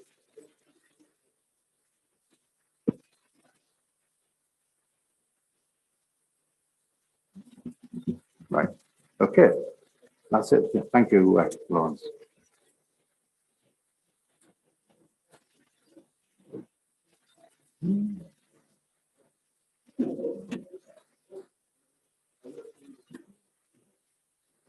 Okay, can we move on, able assistance? Thank you. We move on to item 5 on the agenda, which is the response to the antisocial behaviour in the East Riding. And with us this morning, we have Nigel Brignall, who's our manager of the antisocial behaviour team, and Paul Abbott, head of housing, transportation and public protection. Good morning to you, gentlemen. Sorry I've had to wait a little bit longer than as per our timetable, but over to you. Is it you going to start the ball rolling, Nigel? Yeah, will do. Thank you very much, Chair. Good morning, everybody, and thank you for the invitation to give you a further update. It's been a few years since I've been to the committee to give you an update on the work of our team and what we do to contribute towards tackling antisocial behaviour in the East Riding. A little bit of background to start with. I mean, the term antisocial behaviour is extremely broad. I've outlined some of the behaviours in paragraph 1.2 of the report, but just to emphasise, it's not all about just what the antisocial behaviour team do when it comes to tackling antisocial behaviour. Many, many other services are involved. Obviously, for example, of the police, landowners, and I use the term landowners perhaps in different council services, different businesses, different partner organisations. You know, it's not all just about one thing. It's not all about enforcement. It's not all about support. It's about enforcement and support working together. Again, you will see within Appendix A of the report some of the different services who are actually involved and some of the things they can do to contribute. Antisocial behaviour over the years has gone down quite significantly. And you don't have data in the report, but going back 10 years, it was probably threefold to where we are at the moment. Again, you have data in Appendix B for the past 3 years. You will see both data from the police and from ourselves within the ASB team just show an increase in 2020-21. Small increase, and I emphasise it's significantly lower than where it was a good number of years ago. And again, you will see within the report, it highlights the wards within the East Riding, and both the police data and our data confirm where reports of antisocial behaviour are at the highest. They are in Minster and Woodmansey, they're in St Mary's, Bridlington South, and also the Hesel area. From an antisocial behaviour team point of view, we are a very small team. There's 8 of us in total. And again, you will see the staffing structure at Appendix C. You will note there that there are a number of posts currently temporary, which links onto the next section with regard to the funding which we receive. As a team, we received just over £115,000 from the Community Safety Partnership, which is provided by the Police and Crime Commissioner. We received £30,000 from Children's Services as a contribution to the work we do to support the Supporting Families programme, plus some additional funding depending how many families we help turn around, which means that the council can make a successful claim to the government for additional funding. We receive around 43,000 from the housing revenue account, leaving just over 93,000 from the council's base budget. The reason for the temporary posts, again, is the Police and Crime Commissioner's funding, and also that from Children's Services is only guaranteed until March 2022. We are extremely hopeful and continue to work closely with the Police and Crime Commissioner and look forward to continuing our working relationship there and getting an extension to that funding, which will enable those temporary posts to either be extended or hopefully made permanent. Again, the funding from Children's Services, that's linked to the Supporting Families programme. And from a government perspective, we are still waiting for some clarifications to what they will do with regard to funding that particular programme in future years. Key thing when it comes to tackling antisocial behaviour is support for victims. The Antisocial Behaviour Crime and Policing Act 2014 changed many, many different powers as to what we can do to tackle ASB, but it also provided an increased focus on what the victim wants. It introduced some new tools, some of which I'll cover a little later, on how they have a greater say in what happens. As a team, we risk assess every single victim of antisocial behaviour who contacts us. We have recently rolled out training throughout all services within all area housing management teams. They now do the same, as do colleagues within environmental control. The risk assessment tool which we use is identical to the one which Humber Site Police use. So again, the key part to tackling antisocial behaviour is consistency. And since the last time I spoke to you, about 6 years ago, I believe that consistency has improved across the board. You will see from the figures, again, which are included in section 3.6, that our service requests have increased quite significantly over the past 2 years, including during COVID. Specific data is in the graph under paragraph 3.6. Similarly to what Lawrence, I heard him mention a little while ago, he mentioned agile working. He mentioned how we changed our service to adapt. And again, that's something which we certainly have done, you know, and the use of similar tools, which Lawrence again mentioned, the use of Teams and other types of communication methods, we have found very, very effective. And certainly going forward, they will continue. We continue to use the fairway process effectively in the East Riding. Fairway process is something which is very much about early intervention. It's about information sharing, and it's about the use of different tools of powers at different stages. Again, you have a copy of the process attached. You will see in the graph at paragraph 4.2 types of interventions which we use. I highlight there the effectiveness of early intervention. You will see within that graph something called Fairway 1. That is a warning letter which we will send to, if it's somebody aged between 10 and 18, we will send to their parent or guardian. If it's somebody aged 18 or over, direct to them. To focus on the under 18, the idea is it gives the parent or guardian a chance to do something about that child's behaviour before any formal intervention is required from any other service. You will see from the graph how effective that continues to be. I have data going back to 2008 when the fairway process was first introduced, and it follows a very similar pattern. Very few people who receive the first intervention require a second, and people who require a second, less require a third, and so on and so on. And it's cost effective. It costs around about £5 with admin time to send out a warning letter. It keeps people out of the criminal justice system and all the associated costs with that. If we introduce something called an acceptable behaviour contract, that costs in the region of £500 with officer time. And if you start getting in the court process with things like criminal behaviour orders or civil injunctions, then you put another note on the end of that and you are looking in the region of £5,000. So very important process, and it continues to be effective. It continues to evolve. It changes all the time, and we'll keep doing that. We do send data on the use of these interventions to all ward councillors across the East Riding and all parish and town councils every 6 months, generally around the May, November time.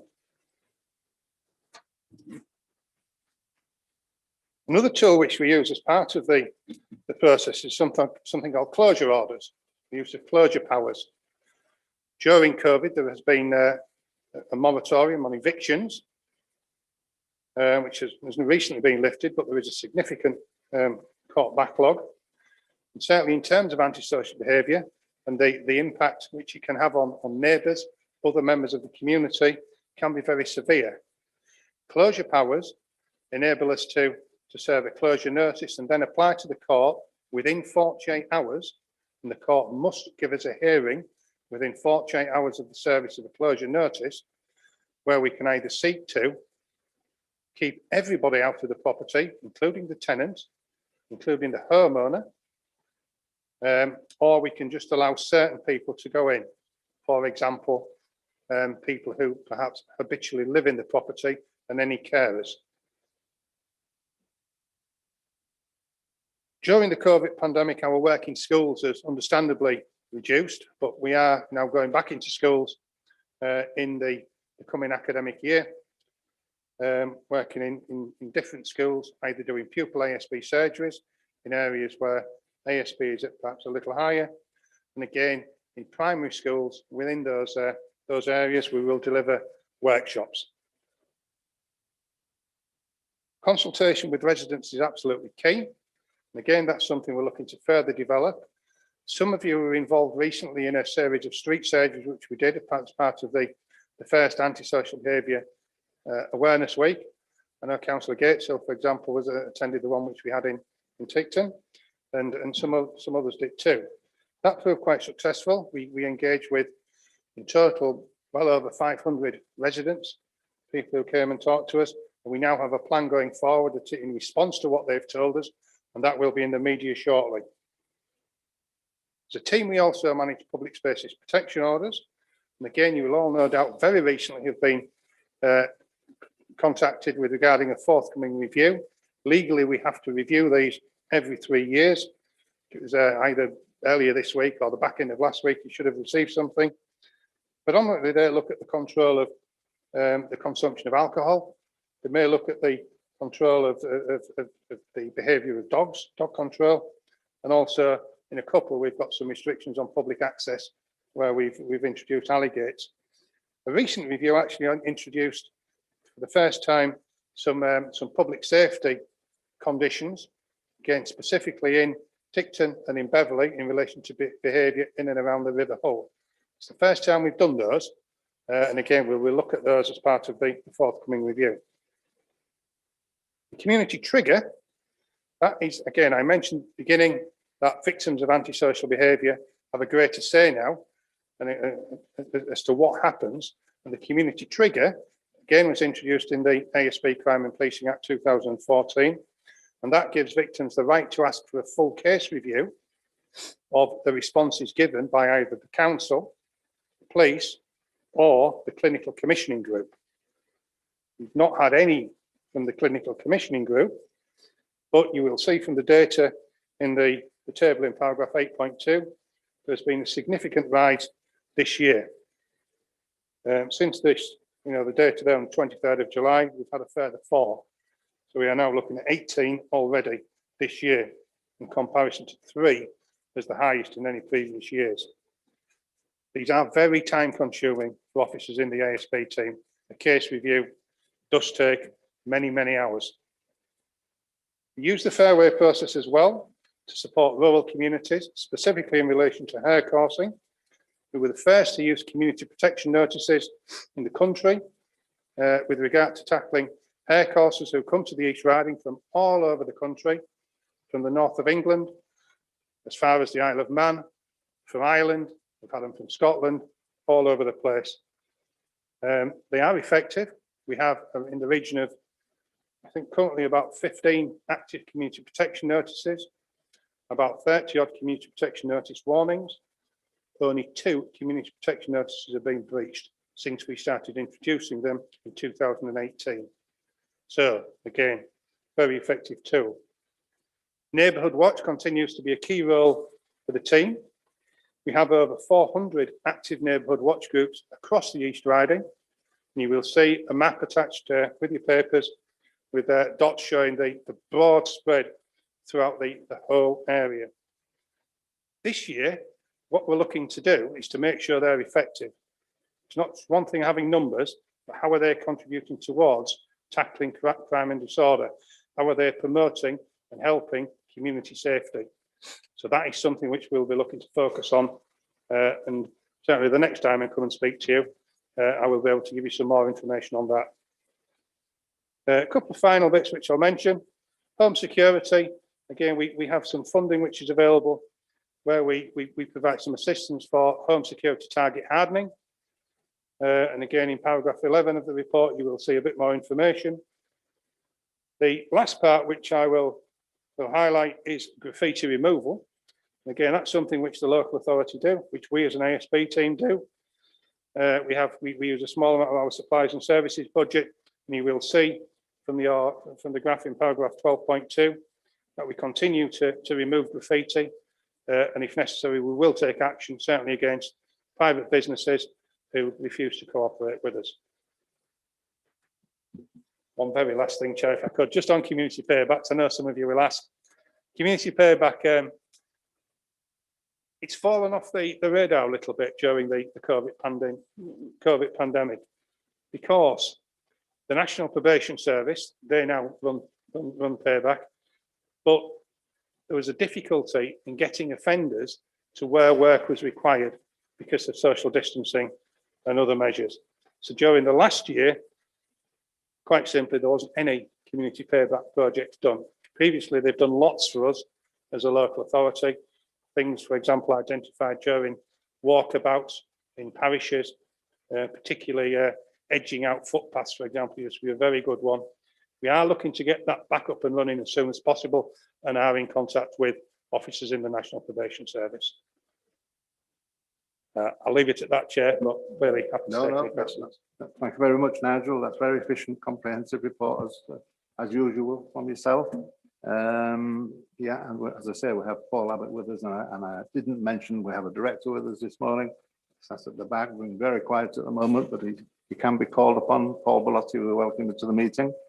We'll get on to the questions. You've covered this partly, Nigel. When will the council have new funding arrangements with the new PCC? Have we met him yet? Do we think we can get some more money? Or I'll just leave that one to Paul, if that's okay. Okay, yeah. So thank you, Chair. Yeah, in terms of funding, the antisocial behaviour team, I think, is a victim of its own success. The statutory duties that we have are relatively limited, but the services that the team provides that are valued by the communities and by the partners that we have are, as you've seen, broad, and therefore people want to keep the services going and expand them, even though they are not a part of our core activities. So I have been in contact with the PCC. He's talking about funding arrangements for the Community Safety Partnership. There is a commitment to ongoing funding. The core funding for services like the antisocial behaviour team is within that agreement. And rather than annual funding agreements, the good news is that the PCC is talking about a 3-year funding commitment. So whilst we have short-term funding at the moment, I am hopeful that in the very near future we will have some medium-term funding which will continue to resource this crucial and I say very well received area of activity. Yeah, thank you, Paul. I think your question relates to that, Councillor Gatesville, about the 3-year funding. Well, what would you like to ask? thank you, Chair. Well, I think it's been answered really, but the police commissioner is busy at the moment, and they've already completed a reorganisation of the staff, which is designed to make more money available for other activities, including a reduction in staff. Are you satisfied with the amount of financial support from the PCC, and are you hopeful of securing greater support in the future? Right. I think I just asked that, really, didn't I? Yeah. the PCC has, the previous PCC was generous in terms of the support to the Community Safety Partnership.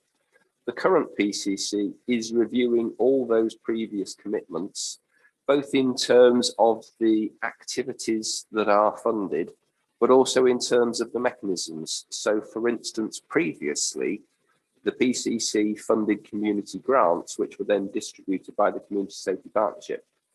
That caused quite a lot of duplication of activity across the Humber, and therefore the PCC is considering centralising some of those and having a central Humber-wide grant capacity. In terms of the funding for our services, I was satisfied that we had a reasonable level of funding because it met all of our core commitments. And the main advantage going forwards is the security of that funding on that longer term basis. So for me, I would have no concerns at the level of PCC funding. And I think that the commitment to provide it on a more secure basis is the key advantage, because it will mean that we're not relying on short-term contracts, etc. for our staff. I see that as a great improvement. Yes, thank you very much. Okay, thank you. Next questions that they're nearly related, actually, from Councillor Greenwood and Councillor Green. Do you want to ask a question, Councillor Greenwood? And then I'll possibly tag on yours, Councillor Green, if you don't mind, unless you've got some other question. They're very similar. Well, they are. Well, it's just that I was just wondering, the Supporting Families Programme in paragraph 2, how successful has this been? How many families have been helped and turned around by this programme? I know 1 or 2 that are not helped, but just wondering how successful it is in general. Yeah, I'll try and comment. I can only comment, Chair, on the antisocial behaviour element to the Supporting Families Programme. I mean, the actual programme covers a range of different things which may affect a family. For example, worklessness. For example, school attendance. So antisocial behaviour is only one element. In terms of numbers, how it works from an antisocial behaviour point of view, any family where antisocial behaviour is the key issue, then my officers will take the lead in providing support. If, for example, the key issue is very poor school attendance, but they are also behaving antisocially in the community, then we will, for example, manage the acceptable behaviour contract and engage with the family in terms of antisocial behaviour, but the Education Welfare Service would take the lead on the school attendance part. In terms of numbers for antisocial behaviour, then we will, on average, get involved in supporting between 10 and 15 families per year. There may be more in terms of the use of acceptable behaviour contracts, but as far as us taking the lead, at some point, we will be looking between 10 and 15. As far as the funding goes, we can only get any additional funding if every single element of why that family meets the Supporting Families criteria. So even if antisocial behaviour improved, but their attendance levels did not sufficiently, we could not make a successful claim as a council for funding from the government. Bit of a long answer, but from an ASB point of view, 10 to 15 a year. Right. Okay, thank you. Answer your question, Councillor Green, that seems to answer your question, unless you have something to add. No, I think that's right. I think Nigel's given us such an excellent full report. Both my questions can come off now, Chair, because I think they've been answered for me. Okay, thank you. Move on to Councillor Rudd. Please.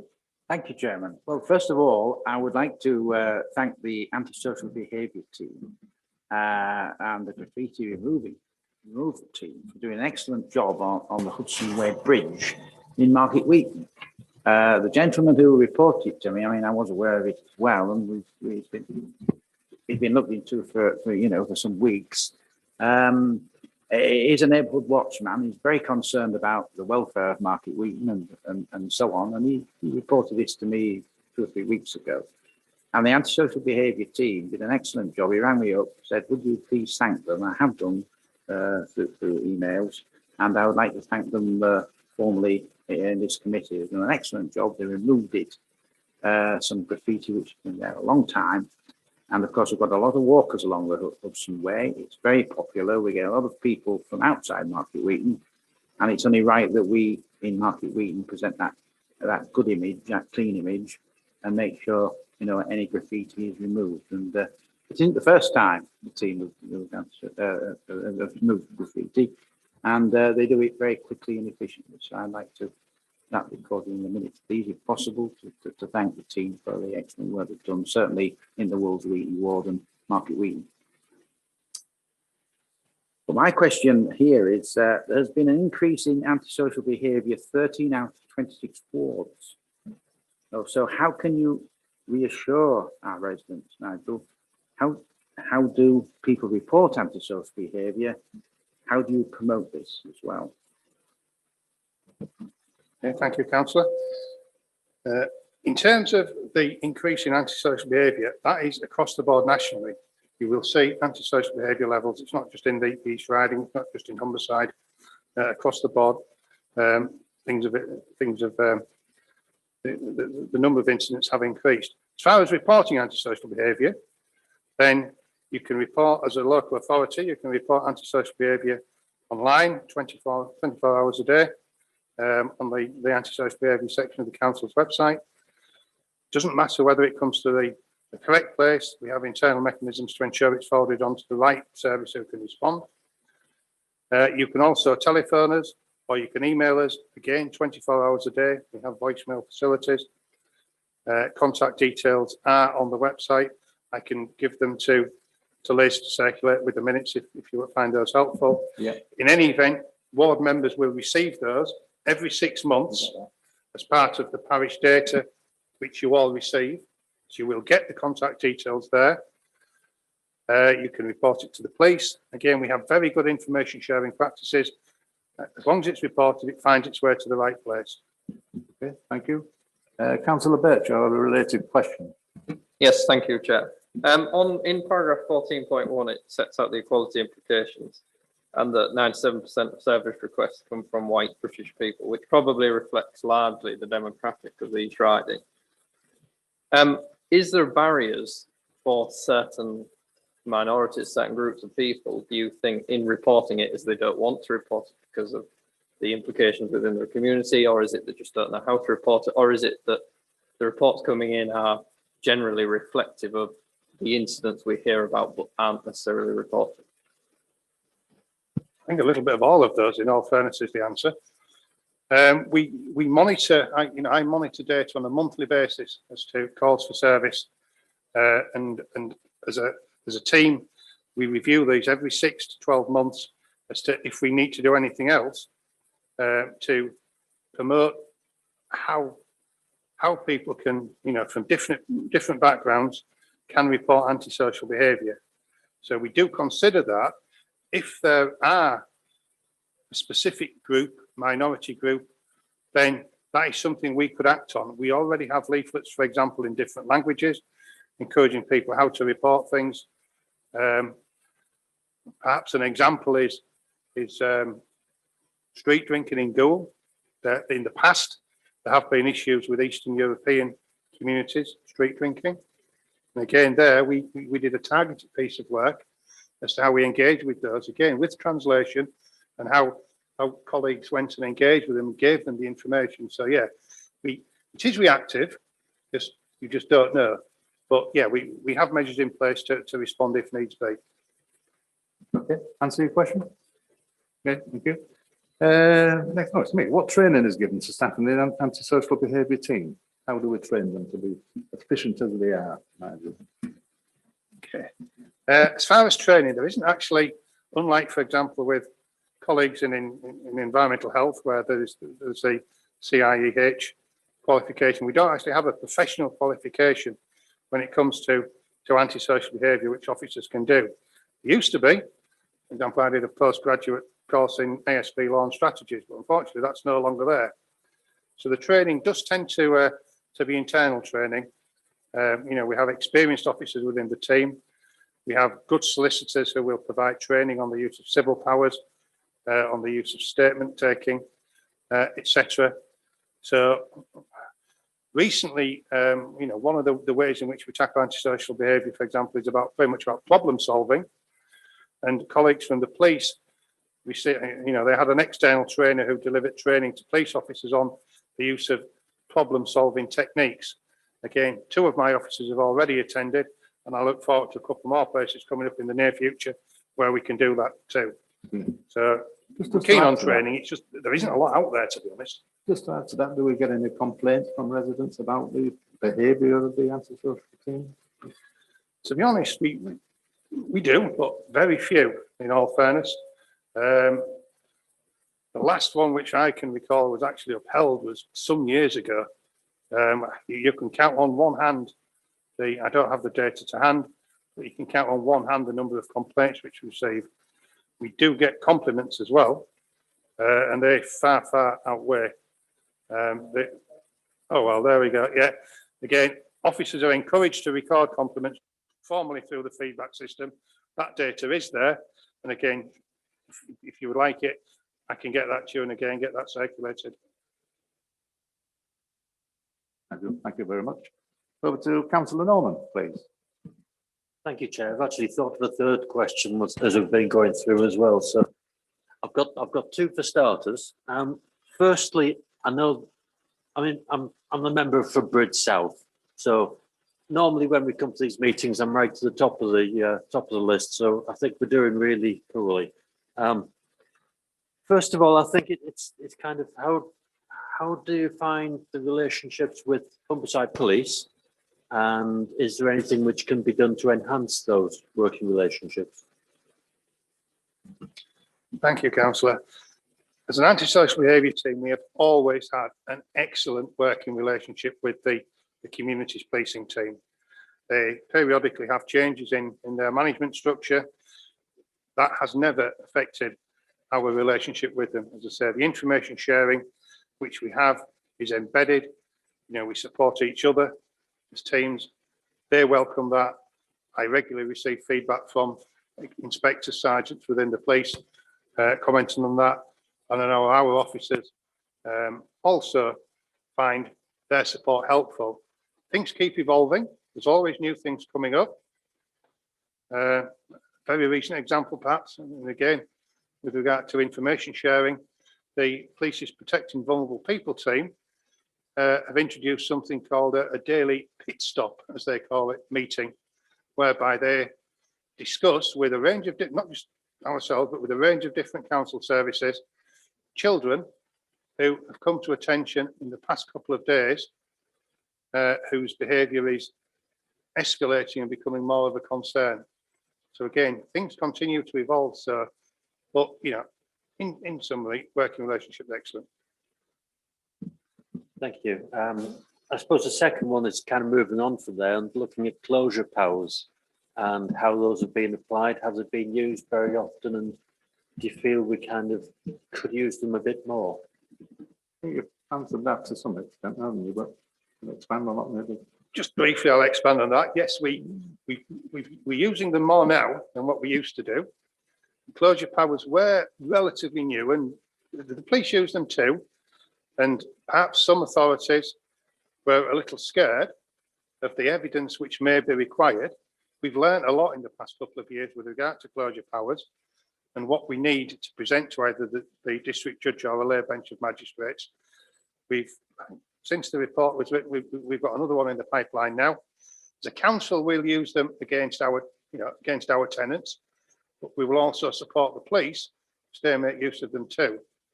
So the use is increasing. I think it will increase further. They are effective. It's a quick fix, but it gives us, for example, as a local authority, it gives us the chance to come up with a longer term solution once the closure order's expired. So yeah, we use them effectively, but I think we can do more, and we will do more. Okay, Councillor. Just one very quickie. Yeah. I know you very briefly mentioned Abbey Gates, Nigel. So not Abbey Gates, Alley Gates. Is there any shortcut to installing these alley gates to try and prevent fly tipping by residents? As far as alley gates, a lot depends on whether or not the alley where the issue is whether it's privately owned or whether it forms part of the public highway. If it's privately owned, that sits outside of public spaces protection orders. Again, we have some guidance available on our website on what residents need to do, and we will support residents should they wish to explore that possibility. But it does require a good degree of commitment from local residents. As far as gates on the public highway, the only way you can introduce alley gates is through public spaces protection orders.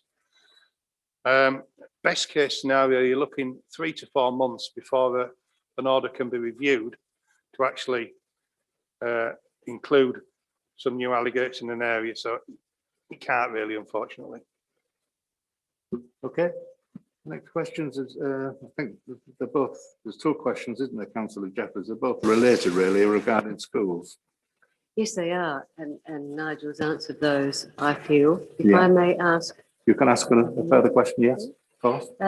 Nigel, you've probably heard of the Bridlington scheme that was going with the previous PCC in South, and that was quite successful. Is the Fairways scheme very similar to that? The early intervention project in Bridlington they were actually part of the Fairway scheme when they were involved. For example, when a person received the second Fairway letter in Bridlington, that wasn't just posted out to the parent, that was given to the early intervention team, and the PCSO, the PC, actually went and delivered it personally and had some engagement with that family.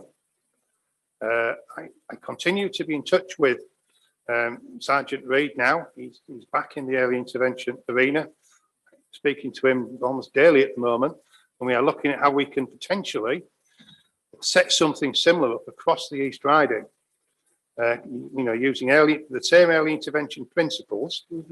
Clearly, the team's not there per se at the moment, but they are looking to embed that throughout policing work in the East Riding. So those discussions are ongoing. Next time I speak to you, I'll be able to give you more of an update on that one. Paul Abbott would like to comment on Thank this? you. So the early intervention project in Bridlington was popular with this committee, and I previously reported here on several occasions. When the PCC's funding came to an end, we'd reached the point where the project was well established in Bridlington, and we were just expanding into Goole. And at the same time, COVID hit. So we hit multiple buffers in terms of resourcing and intervention methods. I'm pleased to say that we are actually at the point of taking a paper to the Community Safety Partnership this month about the reinvigoration of early intervention projects in the East Riding. So the previous model was a police and crime-led model where the police, Ryan Reid's team, were the key point of contact and held the ring.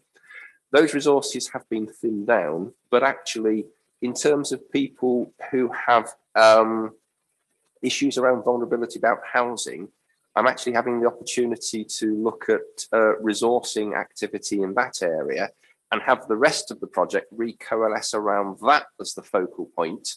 And so I'm hopeful that my paper will be well received at the CSP this month. And if it is, then I'll be reporting back about early intervention Mark II at some future committee. Oh, thank you very much, Paul. Another question, Nigel. What can we do as ward councillors to assist you, perhaps, in the schools when you run these workshops and so on? Do you feel that there is a role for ward councillors to assist the ASB team further, apart from reporting as we do to you regularly from Goole? Yeah, absolutely. Again, ward councillors are more than welcome to join us in some primary school workshops. To perhaps you'd be very well placed to put across a community perspective as to the impact of antisocial behaviour, which your residents come and tell you. Similarly, when we go into secondary schools and we call them talking heads, pupil antisocial behaviour surgeries. Again, we tend to go in every month, but again, periodically, again, you'd be more than welcome again to come and engage with pupils and again, pass on that community perspective. And if anybody is interested, please let me know, and then I will ensure the ISB officer of the area does make contact with you as and when there's one coming up in your area. Thanks, Nigel. The next two questions, Councillor Bates, you partly answered, I think, Councillor Bates, but because we have street surgeries, contact with residents, etc. Do you want to add to your questions? Thank you, Chair. Yeah, mine mainly relates to consultation, and obviously there is a section under paragraph 6 about consultation, and the national ASB awareness week which took place this year, and you did street surgeries for that. How did you, obviously you mentioned Sixton, and I work quite close to where the issues were in Sixton, so I know of them as well. How did you identify the areas that you maybe did the street surgeries in? And are they going to be something you do on a regular basis, or will it be just something you do once a year during the ASB Awareness Week, given that it might continue? Yeah, no, absolutely. As far as the areas which we targeted during the ASB Awareness Week, that was based on where we were receiving more reports of antisocial behaviour, or in previous years we'd received reports about antisocial behaviour around about the same time. So that's how those areas were identified for that particular week. We use street surgeries, not the traditional surgeries where you're sat in a building waiting for people to come to you. We go out there, we wear, high vis, we wear branded clothing, and we will go into communities where ASB is an issue. So, we've done that for a number of years. Again, we will continue to do that. And again, I think, listening to Councillor Jeffrey's point earlier, I think we can perhaps improve our services and certainly make sure that ward councillors are aware when we're doing that. And then, should you wish to join us when we are planning something like that, again, you will be welcome. Answer your question? Yeah. The next one, Councillor Pannon, I think partly answered how many groups are there in the neighbourhood watch group. There's 400. I think I've already mentioned that. There'll be something related to that question. That's true, Chair. I think actually you covered the point when you said make more use of the neighbourhood watch groups. I am a neighbourhood watch leader, and I was looking at it the other day and I thought, when's the last time I had anything in where I lit? Nothing. And occasionally I put a little note out there that comes through from you guys, do this, do that, and the other. I don't even get a tweet. Yeah, I mean, one of the things which we are looking for is, if there are examples of good practice out there, again, with different groups, then again, we would be looking as part of this review to share those and to help, coordinators develop their groups too. Yeah, I go back a long way with the neighbourhood watch, as you probably know, as our director knows, I've pushed for a lot of money over many years for neighbourhood watch funds, and it's grown significantly over the years while I've been here, from about 100 groups to 400. And there was one girl on a 3-day week when I first came into operation. And I don't know how many staff there are now, but the council has to be commended for what they've done with neighbourhood watch teams. It does make a difference to crime. The police have said it does make a difference to crime. So we commend you on that one, Nigel. And they do a damn good job. Anything else, Councillor Patton? No. Okay, move on to, well, he's not here, Councillor Weeks. Community triggers, well, you've covered that, haven't you? Anybody got anything about community triggers? No, we'll move on. Councillor Gateshill on public space protection orders, anything on that, sir? Yes, please. First of all, echo the sentiment already expressed by Councillor Rudd. I have experience of the team's activities in trying to resolve issues in Ticton, and I found their response to be excellent, of their liaison with the police and the local council to be exemplary. Moving on, the question on account, public exposed protection orders. I hadn't appreciated that there were so many of them spread far and wide around the East Riding. How effective are they? And is there any objective evidence that they're working? Right, the reason why we've got so many, we've got one per parish. So should we need to review one, it's much easier, for example, to review the Ticton one for that specific issue than the broader East Riding one. So that's why we've got so many. As to the effectiveness, certainly in respect of dog control, our colleagues in the animal warden team have issued fixed penalty notices for breaches. They protect, for an example, if there's a fenced play area, then there's a dog exclusion to protect children. So again, the fact that we haven't had any children, really badly injured, I would argue, yes, they are effective. With regard to the consumption of alcohol, then again, the actual penalty for breach is only if somebody refuses to either hand over the alcohol or refuses to dispose of it. We've never issued a fixed penalty notice, but what it does do, it gives the police powers to go and make those people dispose of the alcohol. So I know they do that. Again, they can't be everywhere, they can't do it all the time, but if there's a problem, it gives them that tool to be able to do it. Perhaps a good example recently would be we have races in Beverley, and you have people perhaps street drinking in Beverley Town Centre. There's a public space of protection order in place, and that enables the police to go and make them dispose of containers with alcohol on, rather than them getting very drunk. perhaps breaking the bottle and you get a major incident within the town centre. Very difficult to quantify whether or not they're as effective as they could be, but it does give agencies powers to act if needs be. Yes, thank you very much.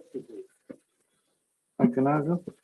The last question, I think, from Councillor Green. Councillor Green. Thanks very much, Chair. I think really the question has been answered working with ward councillors. I was going to refer to paragraph 4.8 when we did a piece of work with the Fire and Rescue Service and a multi kind of agency team. It was absolutely excellent piece of work. I just wondered whether you mentioned earlier there's problems in Bridlington and Hessel areas with antisocial behaviour. Engaging with the fire service there, does that help as well? Because they're, you know, very well accepted by a lot of people. I don't know if there's any triggers of arson in those areas at all. That was all I was wondering. Okay, in respect of any information to do with arsons, I mean, there's another meeting where we talk about information sharing. You know, we have our schedule of perpetrators and victims meetings. They feed into something called, it's police-led, but it's called a tactical tasking and coordination group, where the fire service attend. I attend on behalf of the council. And again, if arson is a particular problem in an area, it's either raised at the SOP meeting or it's raised more strategically at the TTCG meeting. And again, we will act and we will work together following those disclosures. Thank you. Thank you. Can I just ask you, because you're a member of the fire authority, aren't you? Yes, I am. Yeah. Antisocial behaviour against the firefighters when they've been on calls, is that still a problem? It can be a problem. We've got CCTV cameras on all the fire tenders now, and there have been incidents in the past. I don't think it's particularly bad at the moment, but we have had a problem in the past. Yeah, but not too bad, I don't think. But do we work with the council on that problem, Nigel?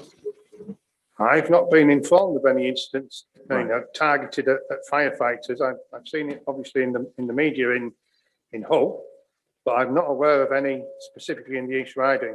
Right. Okay. I think it isn't as bad as it was some time ago. About a year ago, I think it was quite bad, and now they have CCTV cameras. Some of the officers, I think, even have it on their helmet. But quite often, the fire service are more accepted in the communities. People don't tend to be so anti, like they're quite anti the police quite often, where fire, they seem to be more accepted. So it's not too bad, I don't think, Brian. Okay, thank you, Councillor Green. That's all the questions, I believe, unless anybody's got any last, well, there's always somebody, isn't there? Councillor Birch. I try, Chair, I try. It's just about the home security target hardening funds that you have. Obviously, there are various funds, and the one that stands out to me is the Withenwick one. One, because it's in my ward, and two, I sit on the fund that gave the money. And it's nice to see it's been spent, and well, the majority of it's been spent. Is that something that's sort of an ongoing thing? Because I know it's been, I think you've applied a couple of times and generally got the money a couple of times. And I notice here that it expands to neighbouring parishes. Obviously, that specific fund benefits North and Mid Holderness ward. So is that something that would expand wider into the wider area of benefit for the fund as such? Could, I mean, in respect to the Withenwick one, the actual, it's only, this particular funding is only applicable for parish of Withenwick itself. Right. Because the funding we initially applied for covered 4 or 5 parishes. We wanted it for the whole of the ward, but the panel restricted it to 4 or 5 particular parishes. That was spent.